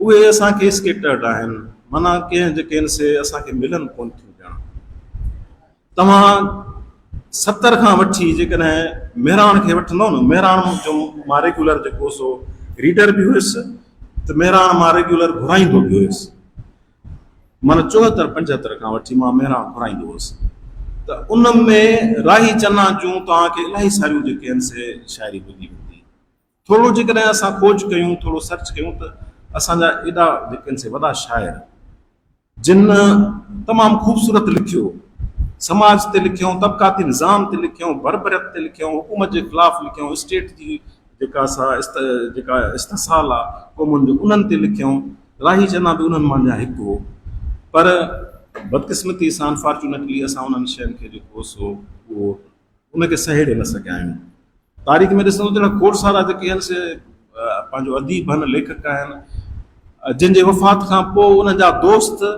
या उन्हनि जूं जेके समाजी तंज़ीमूं या अदबी तंज़ीमूं उन्हनि जे सॼे जेको सो मवाद खे लिटरेचर खे सहेड़े पंहिंजी क़ौम जे आॾो आणनि थियूं पर हाणे ही 1997 में वफ़ात करे वियो आहे हिनखे 27-28 साल गुज़री विया आहिनि वॾो अरसो आहे तमामु असां अॼु हुनजी जेका सा हिकिड़ी पंहिंजो सार लही रहिया आहियूं ऐं मूंखे जॾहिं साईं पंहिंजे जोए साहिबु मूंखे चयो त असां राही चन्ना ते जेको सो पंहिंजो दोस्त गॾिजी रहिया आहियूं उनखे ट्रिब्यूट्स था ॾियूं त मुंहिंजे ज़हन में इहो थिए न राही चन्ना त 1977 76 में त वॾो मूंखे शाइर लॻंदो पर अॼु ताईं मूंखे ख़बर न आहे त उनजी शाइरी आहे किथे मां उन ते छा ॻाल्हायां मूंखे माना इन शइ जी का ख़बर कान्हे त मां उन ते छा ॻाल्हायां इहा मूंखे ख़बर आहे त राही चन्ना जेको 77 में छा हो 75 में छा हो उनजी हिकिड़ी वालदा उनजी पोरियत हुई मासी जना जेका पोरियत हुई जेका कपिड़ा धोई राही चन्ना ऐं पंहिंजे ॿिए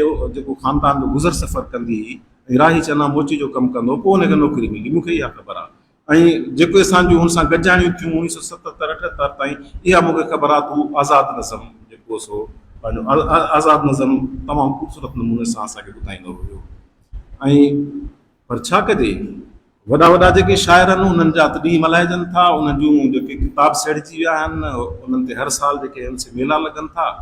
ऐं मां त चवां थो त राही चन्ना खे अव्हां पढ़ंदव, मूंखे यादि आहे चङी तरह सां त राही चन्ना उन्हनि खां कंहिं बि सूरत में घटि कोन हुयो, कंहिं बि सूरत में। तव्हां हुनजी जेका पंहिंजो हुनजे ख़्याल खे ॾिसंदव, हुनजे शेर जे या नज़म जे ख़्याल खे ॾिसंदव, हुनजी जेका डीप्थ खे ॾिसंदव, हुनजे इवन बहर वज़न खे ॾिसंदव, जंहिं ते असांजो अक्सर करे साईं अहमद ख़ान मदोश वारनि सां हिननि सां पतो बि हूंदो, तॾहिं बि हुन में तव्हांखे परफेक्ट जेको सो शाइर नज़र ईंदो। पर बदकिस्मती सां असां हुनजे कंहिं बि शइ खे सहेड़े न सघिया आहियूं। साईं जॾहिं जोए साहब ॻाल्हि कई त मां इन ॻाल्हि ते अचां थो त मां 2-3 दोस्तनि सां ॻाल्हायो त 1980 में सिंधी अदबी संगत जो जनरल सेक्रेटरी असांजो जोई जो अज़ीज़ किंगराणी थियो। अज़ीज़ किंगराणी मशहूरु ड्रामा नवीस बि आहे, लेखक बि आहे, ऐं हुनजो पंहिंजो ॿिया बि इलाही सारा कम आहिनि इन ते, पंहिंजो आर्कियोलॉजी ते, ख़ासि तौर ते जेके असांजा खीरसर रेंज जा माउंटेन्स आहिनि उन में जेका सिंधी स्क्रिप्ट आहे उन ते हुन रिसर्च कई आहे, उनखे डिकोड करण जी हुन कोशिशि कई आहे। वॾो हिकिड़ो जेको सो पंहिंजो असांजो हिकिड़ो सरमायो आहे उहो बि पंहिंजो अज़ीज़ किंगराणी साहब 1980 मंझि सिंधी अदबी संगत जो उहो सेक्रेटरी हुयो। त मां उन खां पुछा कई राही चन्ना जे बारे में। बुज़ुर्ग साईं वारा राही चन्ना खे यादि करे उनजे लाइ मेड़ा को ठाहिनि था।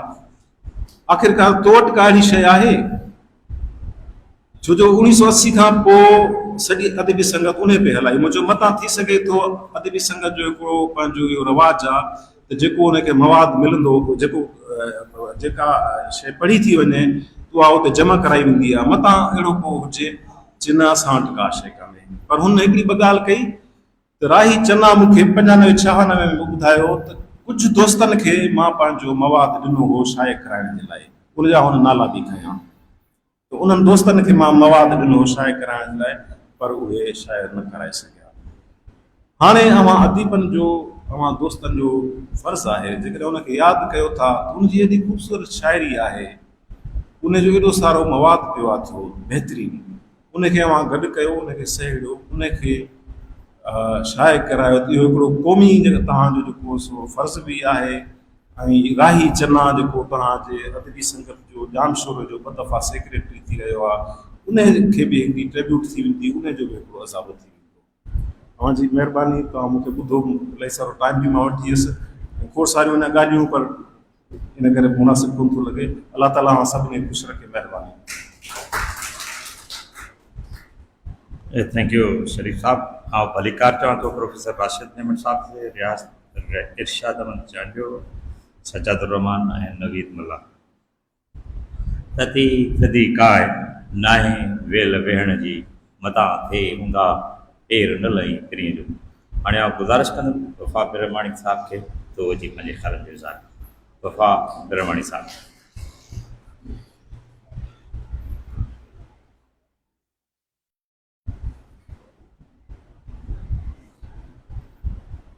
जखरा जखरा जियो शाल अमा जो मधो गुन सुना, अञा कालोड़ी काल अव्हां लुत जारा दे था। दोस्तों, सिंधी अदबी संगत जे इन साथ के इन एॾे सुठे प्रोग्राम करण ते सभ खां अॻु में मुबारकबाद ॾियां थो। ही तमामु राही चन्ना खे यादि कयो आहे, ऐं राही चन्ना ते मुंहिंजे ख़्याल में सभ खां सुठो जेको हिन मां ताणी मोहम्मद शरीफ़ मुंहिंजा सभिनी पासनि ते ॻाल्हायो आहे। कुझु शयूं आहिनि जेको राही चन्ना सां असांजूं बि मुलाक़ातूं थियूं, उहो माना 78-79 जो दौरु आहे जॾहिं असांजी राही चन्ना सां कचहरियूं थियूं। इहो जेको अदबी संगत वारो पंहिंजो हवालो ॾिए थो। हाणे त माण्हू ख़बर न आहे कहिड़ियूं शयूं खणी था अचनि, पर सच उहो आहे जेको शरीफ़ साहिबु ॿुधायो त सिंधी अदबी संगत जो जोही में जेको बुनियादु हो उहो राही चन्ना रखियो। इहो हिकिड़ो सच आहे, हाणे हुनजी मर्ज़ी आहे दोस्तनि जी। ऐं ॿियो जेको हिकिड़ी शइ थी जिनी मूंखे हिते वज़ाहत करणु लाज़मी थो सम्झां त हिन जा असां जेके कलाम आहिनि मिठड़ शेख खां तमामु घणा ॿुधंदा आहियूं। मिठड़ शेख अलाए छो ॿुधंदा आहियो, उहो हो पंहिंजो माशूक हो, बिरामाड़ियो, उन थोरो कमु बि कयो। हुन चयो त कंहिं दोस्त पियो चयो त मुंहिंजो उस्तादु केरु हो, मुंहिंजो कुझु जोही जा वॾा शाइर माना हिनखे शाइर तस्लीम न कंदा।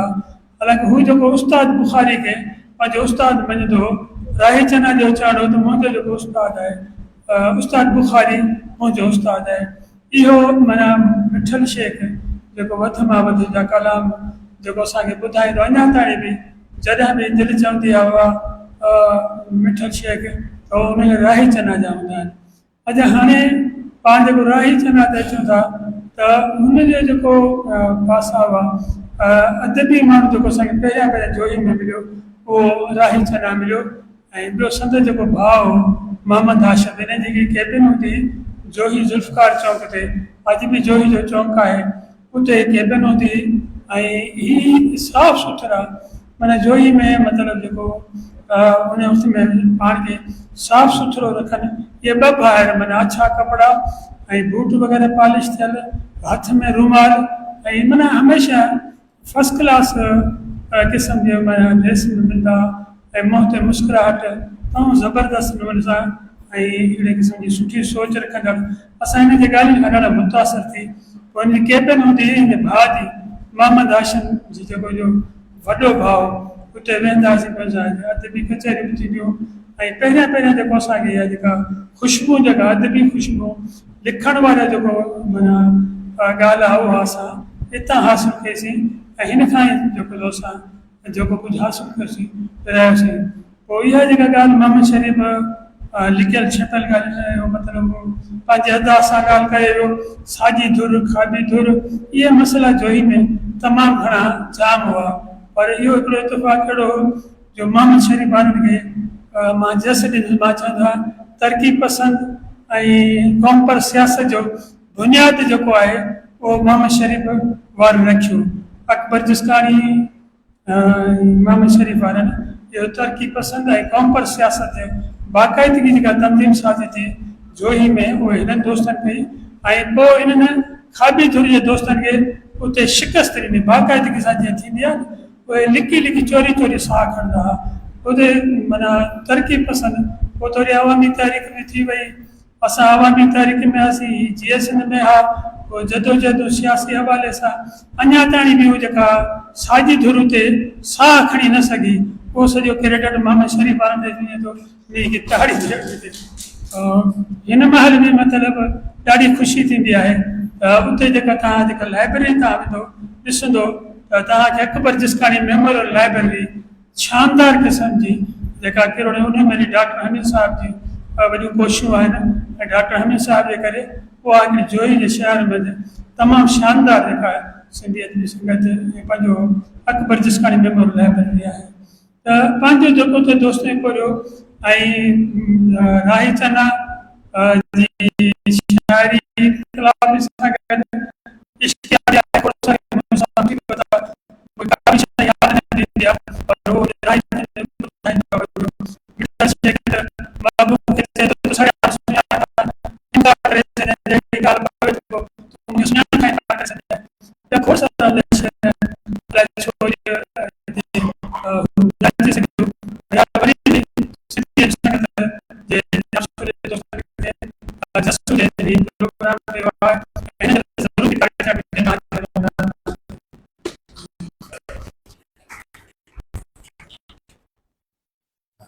मेहरबानी साईं फरहान साहब।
शुरू हुआ ऐं आलम ग्राहक आलम आया साल सभु थी हुआ ऐं हिदायत हो साईंदार साम हो यार सेक्रेटरी हो आबिद नज़र हो ऐं इब्राहिम खुशबू हो ऐं अञा पोइ अदीब असांजे काफ़ी में थोरो घणा शिकायत जे करे थोरा आया हुआ सिंधी यूनिवर्सिटी मां करे हुते सभु इन हवाले सां घणा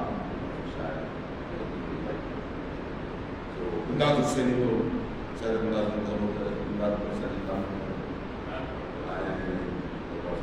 उन माहौल में असांजी शुरू थी ॻाल्हाइण सिखियासीं करासीं पर बुनियादी तरह सां फसाद ते बला सां ॻाल्हाइण जो थोरो पंहिंजो खां सिखियासीं उते राई चना मां दादू जो आहियां दादू पाड़े में चाचे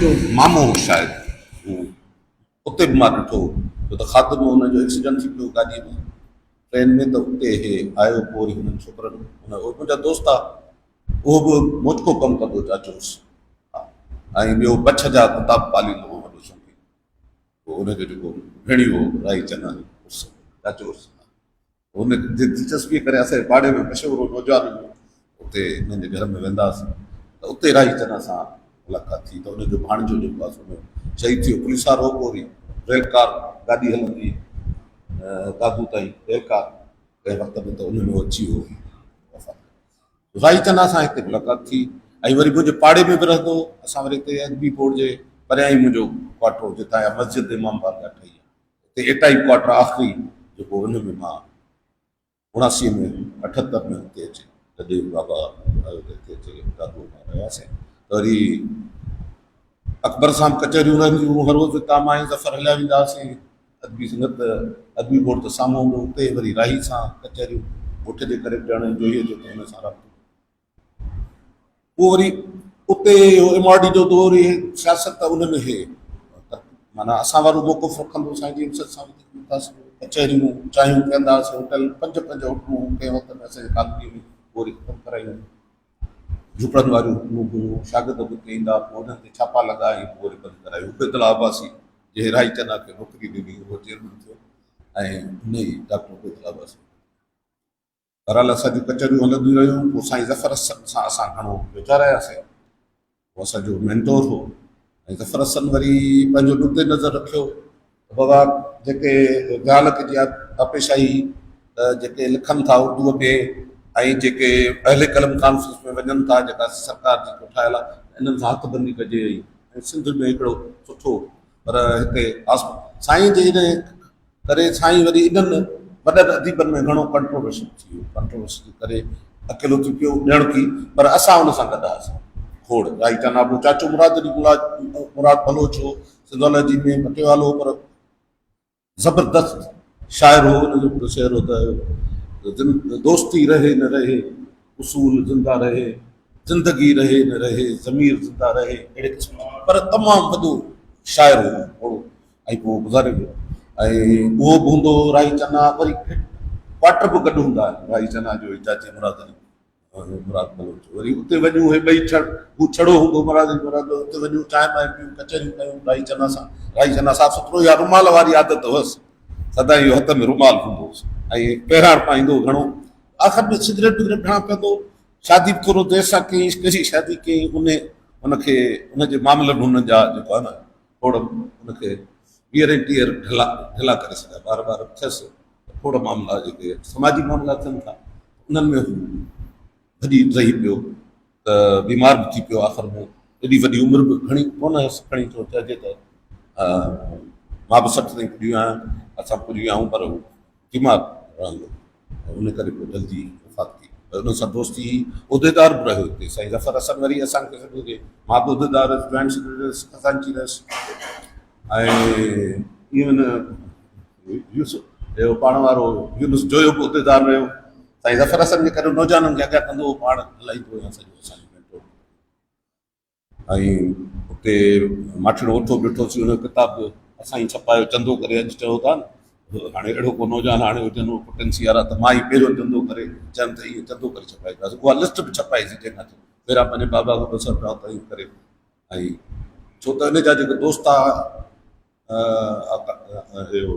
इख़लाक़ अंसारी वारा, महमूद वारा, नियाज़ पवार वारा, उहो हर साल विढ़ंदा यूनिवर्सिटी में, तो न छपाए हुनखे छपाए छो कोन था सघूं। असां वरी कामेड़ लॾो हींअर ॻोल्हीसीं चयोसीं धंधो था कयूं, मां शुरू कयो, किताब छपियोसीं, सभु बाइंडर हुआसीं, ते अदबी टेक्स्ट बुक बोर्ड में बाइंडिंग कंदासीं, सभु यूसुफ सभु, तो असां पाण ई बाइंड बि कयो ऐं वरी उनजो कवर छपायासीं त उहो बाइंड कयोसीं, वरी कटिंग टेक्स्ट बुक बोर्ड मां करे तयारु थी वियो। साईं जोई साहब ऐं महताब चन्ना जेका सिंधालॉजी में वॾो फंक्शन थियो, ऐं उन में ॾाढी पसंदि गॾु हूंदो, पोइ वेंदा हुआसीं, पोइ छो केरु मानी पचाईंदा, सभु वर्कर थी वई, किताब छपे छॾियो चाचे हसन अली क्वार्टर में, उहो खज़ानची हो हुन में, ऐं अलॻि तो विधियो सीक्रेट, मां जॉइंट उहो किताब छपियो, राही वारा सभु गॾु हूंदा हुआसीं। इहे कचहरियूं रहियूं, तमामु घणियूं कचहरियूं रहियूं, ऐं उहो बहस मुबाहिसा बि रहिया हुन सां। कचहरियूं जेके उते अदबी संगत में इहो हूंदो त उते कम्युनिस्ट माना सागर समय जो, ऐं हिकिड़ो टोलो उहो हूंदो सिंधी यूनिवर्सिटी मां ईंदो, ऐं हेॾां वरी मंसूर कादर जून जो, ऐं हेॾे वरी असां वारा सभु अदीब हैदराबाद खां बि अदीब ईंदा हुआ, जेके ख़ासि इन अॼाणी न जो बाग़ में वॾी रश थींदी, पोइ उहे बहस बि थींदा, माना नज़रत लफ़्ज़नि ते हिन ते का नमूने सां कम्युनिस्ट कोमरस्त वारा बहस ॿिया थिया, माडी ते हिननि ते वॾा बहस थींदा। त राही वरी असां सां गॾु बीहंदो, साईं ज़फ़र हसन वारे में टोले में हो। इहे नंढियूं नंढियूं, पोइ मुंहिंजी ज़ाती ॼण दोस्ती बि थी वई ऐं उथण वेहण बि रहियो, पर पोइ मां वरी आख़िरी दौर में हुनजो जेको बीमार रहियो न, हुन खां कटिजी थोरो हलियो। असांजो वरी बंगलो ॿियो मिली वियो, ॿिए पासे हलियासीं, मारियासीं साहिब जे बाबा खे, पोइ वरी मां नौकिरी हिननि जे पोयां पियसि त थोरो राही चङा खां उन्हनि ॾींहंनि में, पोइ आख़िरी ॾींहं में बसि गुज़ारे वियो त कपिड़ा पतासीं त मां गुज़ारे वियो, बाक़ी हिन खां रहियासीं। बाक़ी रहियो त हिकिड़ो यगानो सुठो साफ़ु सुथिरो, ॾाढा इहे वार कारा रंग कयो, रुमाल हथ में, सिगरेट विगरेट ईअं कंदो ईअं, ऐं कचहरी जो हलोड़ माण्हू, सुहिणो माण्हू हो, ग़रीब हो, तंहिंजे करे समाज में पज़ीराई न हुई। हुजे अमीर त वरी किताब बि छपी वञनि, सभु हींअर जेको आहे सो हुनजी अपील बि न करणी पवे हा, पर हिकु सलाम आहे। ऐं चाचो मुराद बलोच ऐं गाई चना असांजे लाइ जेको आहे मुंहिंजे लाइ त ॾाढा मुंहिंजा सुठा दोस्त बि हुआ, सुहिणा शाइर बि जगन आहे, ऐं हुननि जी शाइरी सहण हुजे अची वञे त बहितर थी। महिरबानी।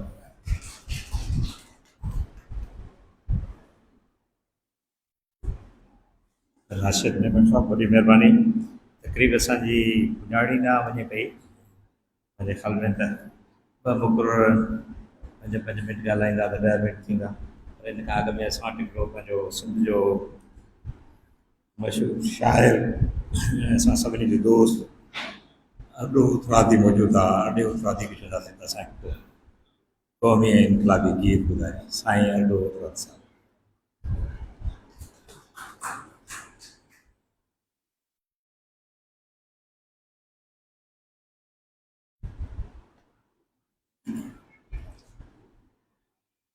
सभिनी आयल अदीबनि, शाइरनि, दानिश्वरनि खे दिलि जे गहराइनि सां बहसत हिते सिंधी अदबी संगत जे मेंबर जे मां भली काटंदुसि। मूंखे जॾहिं साईं राशिद साईं जे ही दावतनामो मोकिलियो त मूं सम्झो त इसहाक राही आहे, छो त उहो कैसेटनि में घणो ॿुधो वियोसीं ऐं बेहड़ में वियासीं त उनजो चर्चो हुयो, नाज़िम अंगी दोस्त हुयो, उन सां बि हिते अचण खां पोइ ख़बर पई त इसहाक राही चना, ऐं हिते अचण खां पोइ हिनजी शाइरी जे ॿुधीसीं जेका साईं वारनि ॿुधाई त एॾी पुख़्ती शाइरी आहे, ऐं एॾे पुख़्ते माण्हूअ खे असां अदबी दुनिया में जेको आहे सो विसारे विया आहियूं। ऐं मां सम्झो त सिंधी अदबी संगत वारनि खे हिते जसो जे जॾहिं खे यादि कयो। असां वटि पंहिंजो डीओ साहब थी रहियो मोहम्मद साले गोपाल, जैकबाद में डीओ थी रहियो, को सेक्रेटरी थी रहियो। सो मिलण आयासीं उस्तादनि सां गॾिजी करे, हुन तारीफ़ करायो सही यार ॾो उतरादी असांजे पदपुर जो आहे। चई छोकिरा शहर ॿुधायोमांसि। शहर ॿुधी करे मूंखे चई त तूं अज़ीज़ खे सुञाणींदो आहे मुंहिंजे पुट खे? मां साईं मां सुञाणींदो साहिबु न आहियां, पढ़ियो आहे। चई उनखे मां चवंदो आहे त तूं वॾो ऑफिसर थी करे पोइ शाइरी कर। मां नंढो हुअसि, मूंखे सम्झ में कोन आई। मां साईं ज़रूरी कोन्हे त ऑफिसर शाइर थिए या को वॾो माण्हू शाइर थिए। शाइरी ॾात आहे, किथे बि केर बि थी सघे थो। चई छोकिरा तूं न सम्झे। मां टकी त मूंखे चए त असांजे तर में माना उत्तर सिंध जे लिहाज़ सां शेख अयाज़ वॾो शाइर आहे, ऐं उन खां बि वॾो शाइर अब्दुल करीम गदाई आहे। उहो माना आम फाम आसान शाइरी उनजी हेतिरी आहे, ऐं उहो हारी जो आहे तरक़ी पसंद जो वॾो शाइर आहे, पर मिसकीन माण्हू आहे। उन्ही खे को माण्हू यादि कोन कंदो आहे, उन्ही खे को माण्हू हुनजा ॾींहं नथो मल्हाए ऐं हुनजा मल्हाए थो। तंहिंजे करे ऑफिसर थींदो त ज़ाहिर आहे उन्ही खे जा किताब छपिया, उन सां शामूं मल्हाए पियूं, उन्हनि जी जेका सो वर्सियूं थींदियूं, सभु शइ थी थी। हाणे मूंखे इहा शइ थी त हेॾे वॾो शाइर हुयो ऐं उनखे असां इसाक राही खे सुञाणंदा राही न इहा असांजे पंहिंजी त कोन आहे, पर असांजे समाज में इहे शयूं आहिनि त वॾे माण्हुनि खे वॾे पैसे वारे माण्हुनि खे उन्हनि खे वधीक संभाले वठंदो आहे। ऐं ॿियो त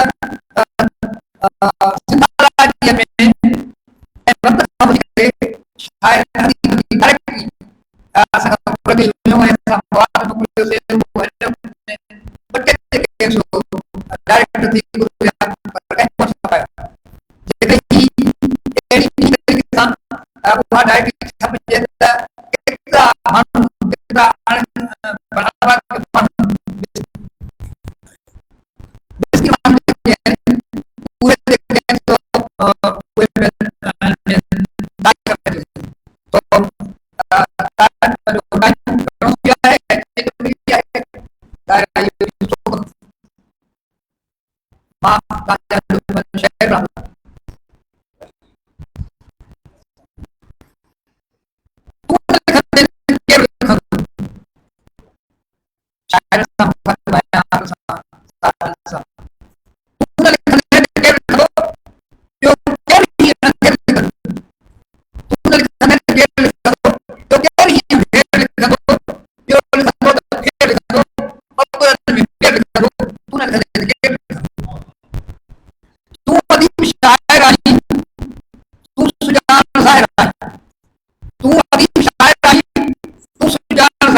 मोहबत पाए मन में नंढा थोड़ा जन तंजो सराब पाण तो पकाए सब का बेरिया सगे भी संगत सिंधी साखी वातन जिने करे बेहतरीन शायर के वो शायर जो हवालो जिक्र यादगिरी प्रोग्राम की सूरत में कोन पे उनके याद करे ऐं इन तरह सां उन शख़्स के बारे में ॼाणण जो तमामु सुठो मौक़ो मिलियो ऐं मुख़्तलिफ़ ॻाल्हियूं असांखे मालूम थियूं आहिनि।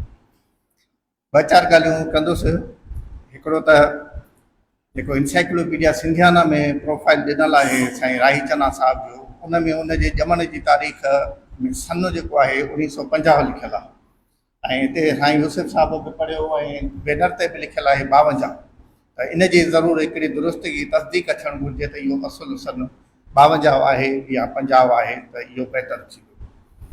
ऐं ॿियो त अहम ॻाल्हि इहा हुई त असांजो राही चन्ना साहिब जो वालिद साहिबु हुनजे 6 सालनि जी ॼमार जो त गुज़ारियो ऐं ज़ाहिर आहे जॾहिं हिकिड़े नंढड़े ॿार जो जेको नओं ॼावल थो थिए पियो, बिल्कुलु नंढी वई जो आहे ऐं स्कूल में बि वञण जहिड़ो मस थियो आहे ऐं अहिड़े टाइम ते हुनजो वालिद साहिबु लाॾाणो करे वञे त लाज़िमी तौर ते उन्हनि ॿारनि ते उन्हनि जी तालीम तरबियत ते उन्हनि जी ओसर ते हिकिड़ो असरु पवंदो आहे ऐं उहो यकीनी तौर ते असांखे राही चन्ना साहिब जी बि शख़्सियत ते हुनजी ज़िंदगीअ ते पवंदे नज़र अचे थो पियो जो हुनजी ज़िंदगी जिन हालतुनि मां गुज़री हुनजो कुझु न कुझु ज़िक्र हिते अॼु थियो आहे।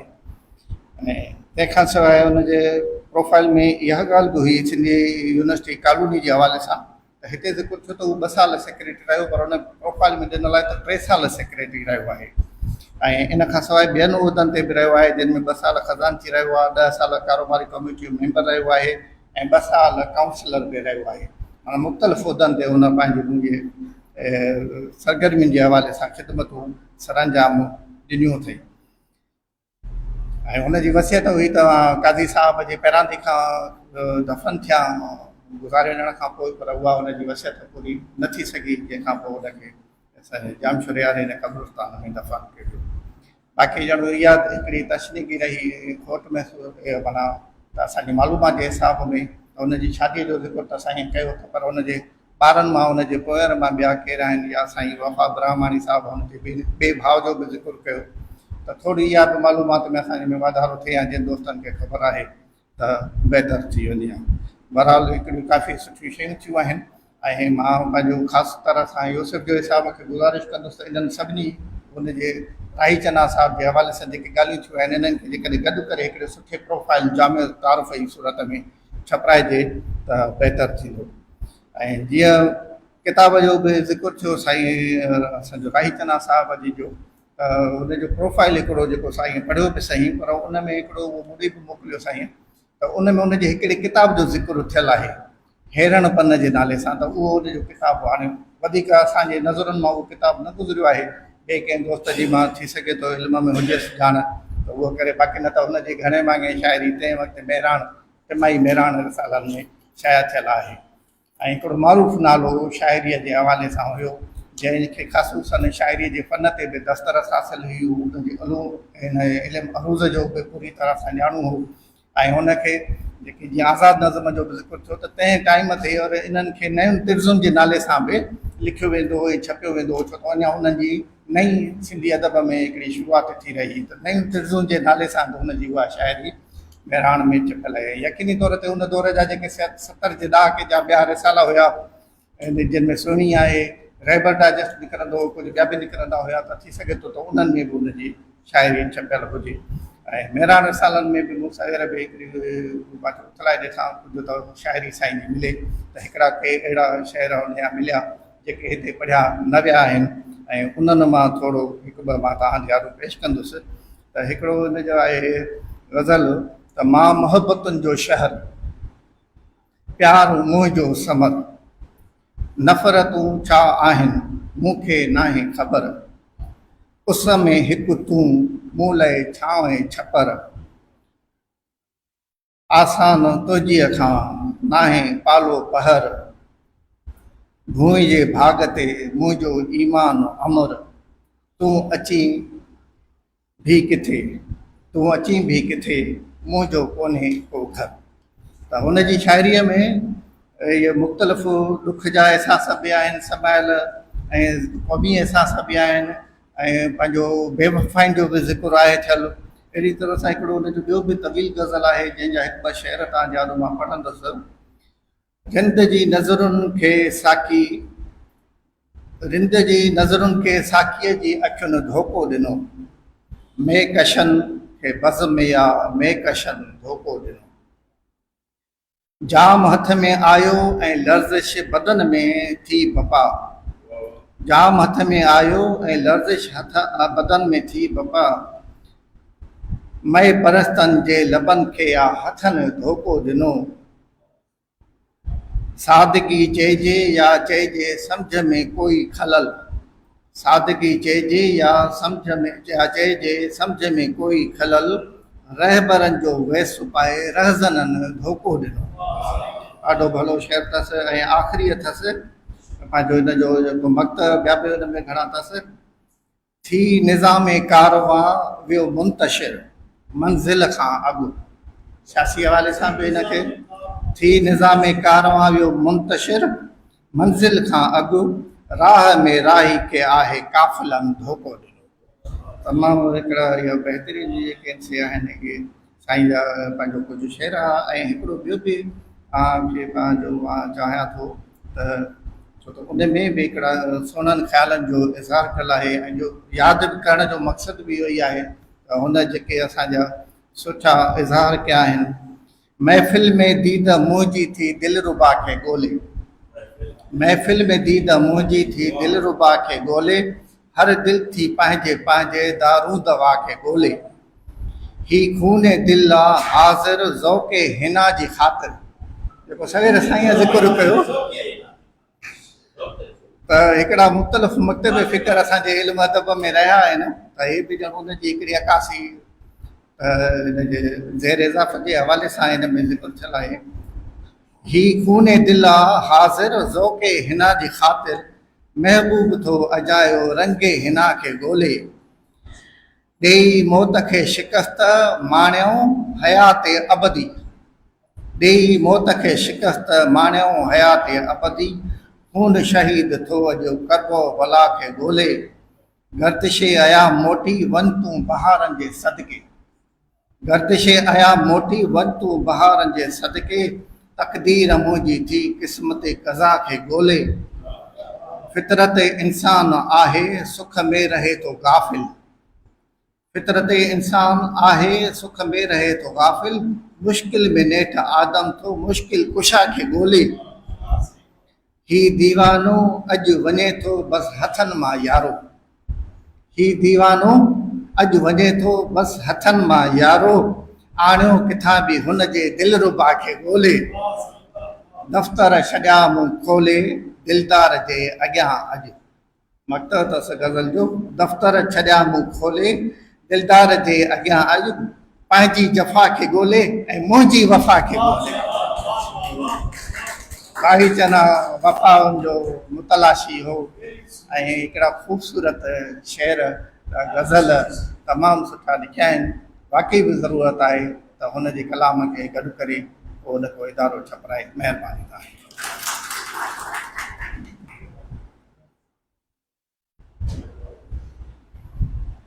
Thank U.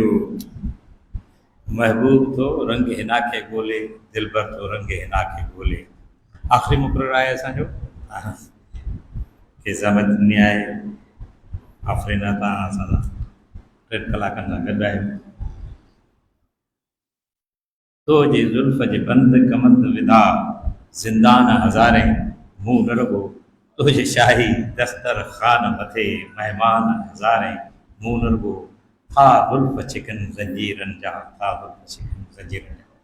आख़िरी मुक़ररु जेको कंक्लूड कंदो हिन सभु ॻाल्हि खे साईं प्रोफेसर इदरीस जदोई साहब खे गुज़ारिश कंदासीं त उहे पंहिंजे ख़्यालनि जो इज़हार करे। प्रोफेसर इदरीस जदोई साहब।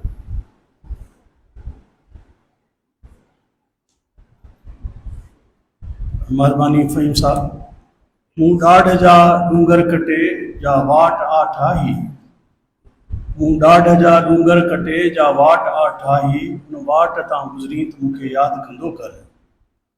मूं ॾाढ जा डूंगर कटे जा वाट आ ठाही, उन वाट तां गुज़री त मूंखे यादि कंदो कर। राही ॾिस मूं साही न खईं आहे, राही ॾिस मूं साही न खईं आहे, जे राह में थकिजी त मूंखे यादि कंदो कर।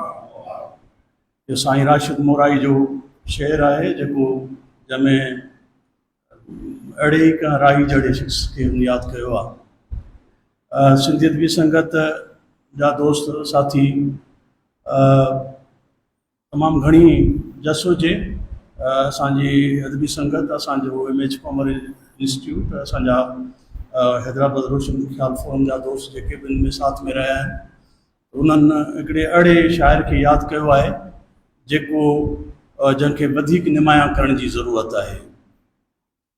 सिंधी अदबी संगत जाम शोरो, सिंधी अदबी संगत सिंध, सिंधी अदबी संगत जोही, सिंधी अदबी संगत खे मजमूई तौर ते जॾहिं असां अहिड़े क़िस्म जा प्रोग्राम कयूं था त उनमें कोशिशि इहा थिए त घटि में घटि जंहिं असां शिक्षत ते प्रोग्राम कयूं था उनजो कुझु मवाद जेतिरो बि शहर जी दोस्तनि ते पहुचाइजे त बहितर थींदो।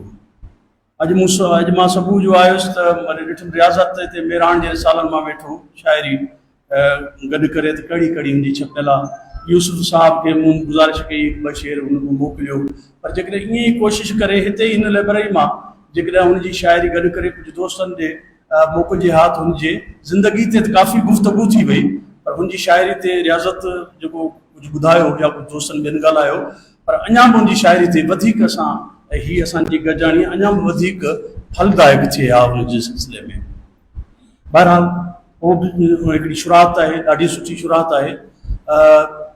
सिंधी अदबी संगत जाम शोरो, ही जाम शोरो असांजे यूनिवर्सिटियुनि जो शहर आहे ऐं यूनिवर्सिटियुनि जो शहर इल्म जो शहर आहे ऐं इल्म सां गॾु उन यूनिवर्सिटियुनि जे शहरनि में जेके अदबी संगत जेका हूंदी उहा उन जो जेको इंटेलेक्चुअल कैलिबर आहे या उन जी जेका दानश्वराना अॻुवाणी आहे उहा वधीक सभिनी खां निमाया हुजणु खपे। ऐं सिंधी अदबी संगत जाम शोर खे इन रुख सां माज़ी में बि ॾिठो वियो आहे त हिते छाकाणि अदीब शाइर घणा रहनि था, स्कॉलर्स घणा रहनि था, इंटेलेक्चुअल रहनि था, अकेडमिशियंस रहनि था। जेकॾहिं तव्हां दुनिया जे यूनिवर्सिटियुनि में त तमामु घणो आर्ट ऐं फन जो ख़ुदि यूनिवर्सिटियुनि जो हिसो हूंदा आहिनि। असांखे 2011 में मौक़ो मिलियो वॉल्वर हैम्पटन यूनिवर्सिटी में यूके में ॾिसण में, त उन यूनिवर्सिटी वटि पंहिंजो थिएटर, पंहिंजी सिनेमा, पंहिंजी राइटर्स क्लब, पंहिंजो सभु कुझु यूनिवर्सिटी खे पंहिंजो पाण मौजूदु आहे। हिते असां वटि जेकॾहिं असांजी अदबी संगत आहे उनखे हिते 4 शाखूं रहियूं आहिनि अदबी संगत जूं। सिंधी अदबी संगत ही यूनिवर्सिटी कॉलोनी शाखा आहे जेका कॉलोनी में जेका क़ाइमु थी 1980 में।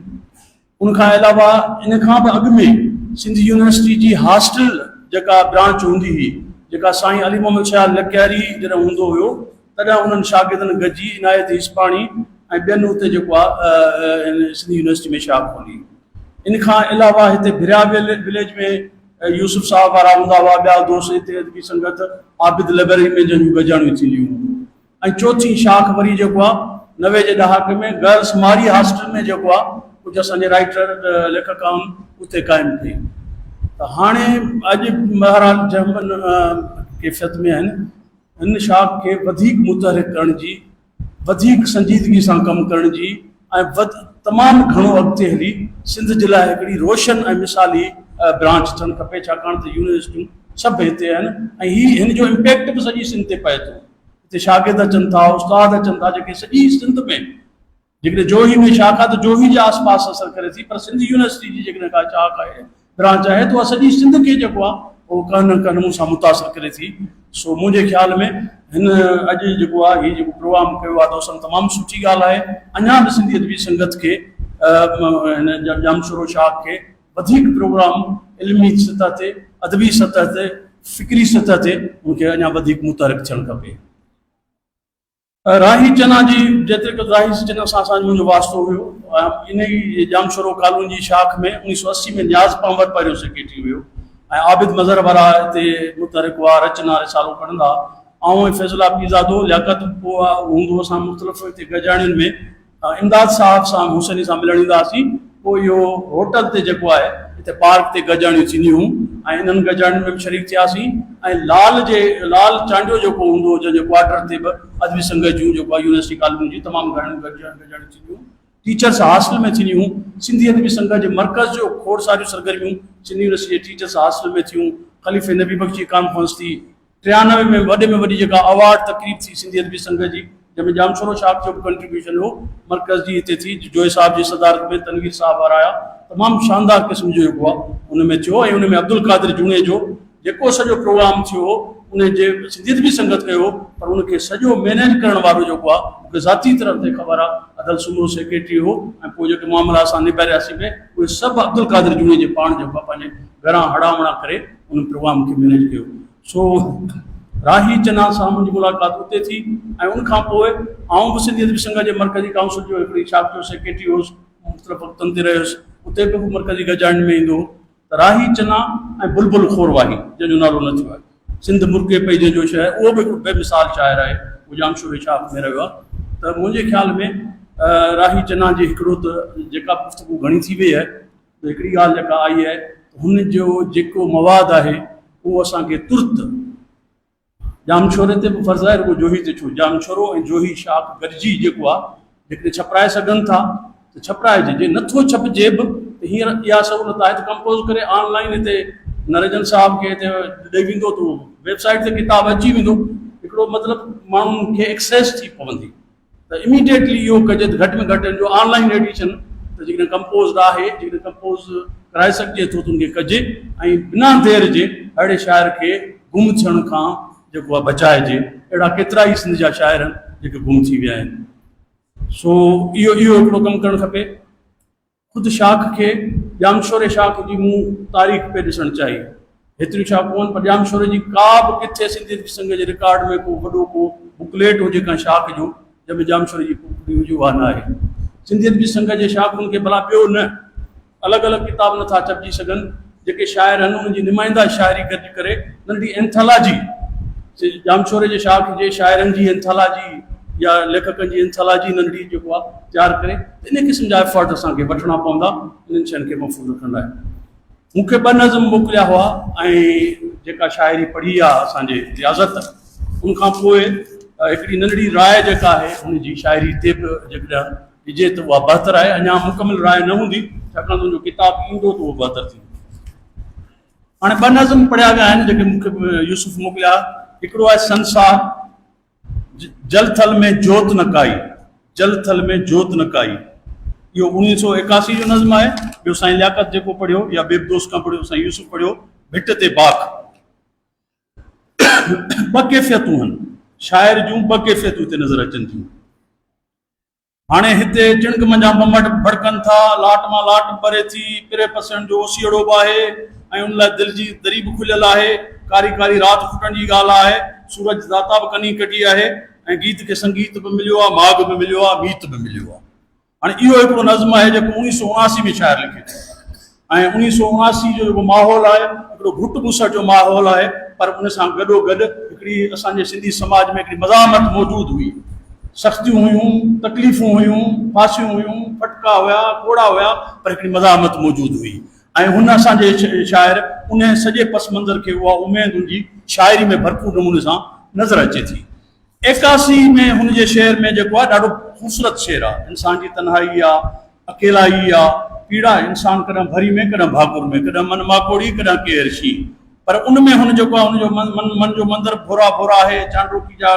जी गागर बि टुकड़ा आहे चंड बि टुकड़ा आहे सितारा बि माठनि राति बि रोई ऐं जेको आहे माक वसाए थी लहर लहर छा थी छेऊं आहे माण्हू माण्हू पथर आहे पीड़ा आहे ऐं पांद पुस हलनि पीला पन छॾियल हलनि निराशा आई आहे हाणे तन्हाई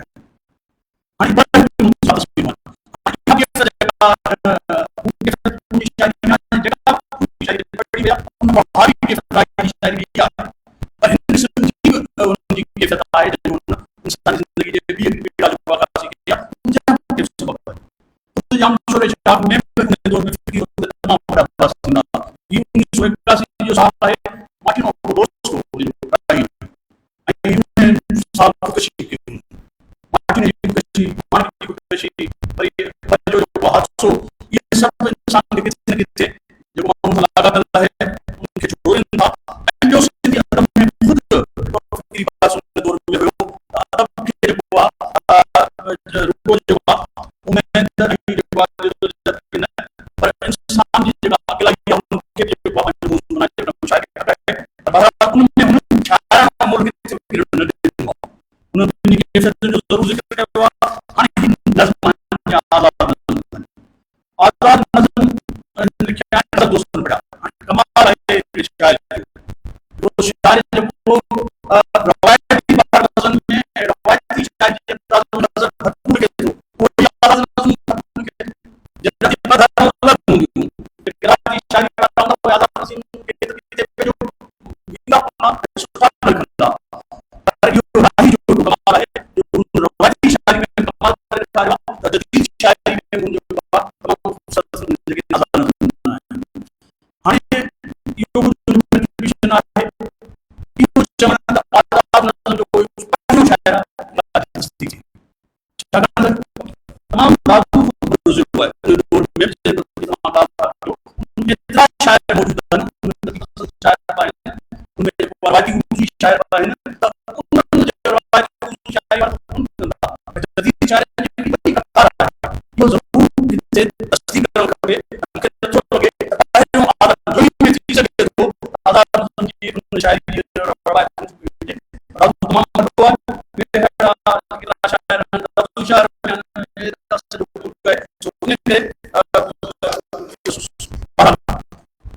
कोशिश करें राही थे बड़ी जो वाही जो विषय में जन कुछ कांड की जन की राही जो ही जो ये ज्यादा जो कार्रवाई थी यानी कि सारी के करे असां बहुत सारे वेबसाइट से आपने के सारी के करे कुछ किसी देश से कहा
अक्सर मालूम ने याद देखे है पर इमाम तालीम में शुमार किया है इस तरह से ही जो उन लिहाजा इमाम लगे समाई बंदुका तोरा मधुरा मुदे माल जा थर में वारी थोड़ी ध्यान मेरा भलाई मेरा लेकर सभी इस्लाम जिस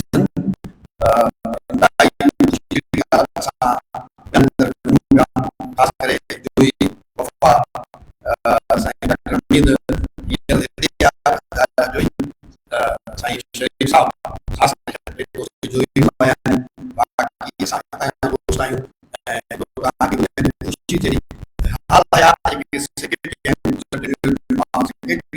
हाल आया नव सेक्रेटरी सां सेक्रेटरी शामिल हाणे वेठी मूं साईं ॻाल्हि साईं साहब यादि करी मां आया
ख्वाहिश आहे त सरकार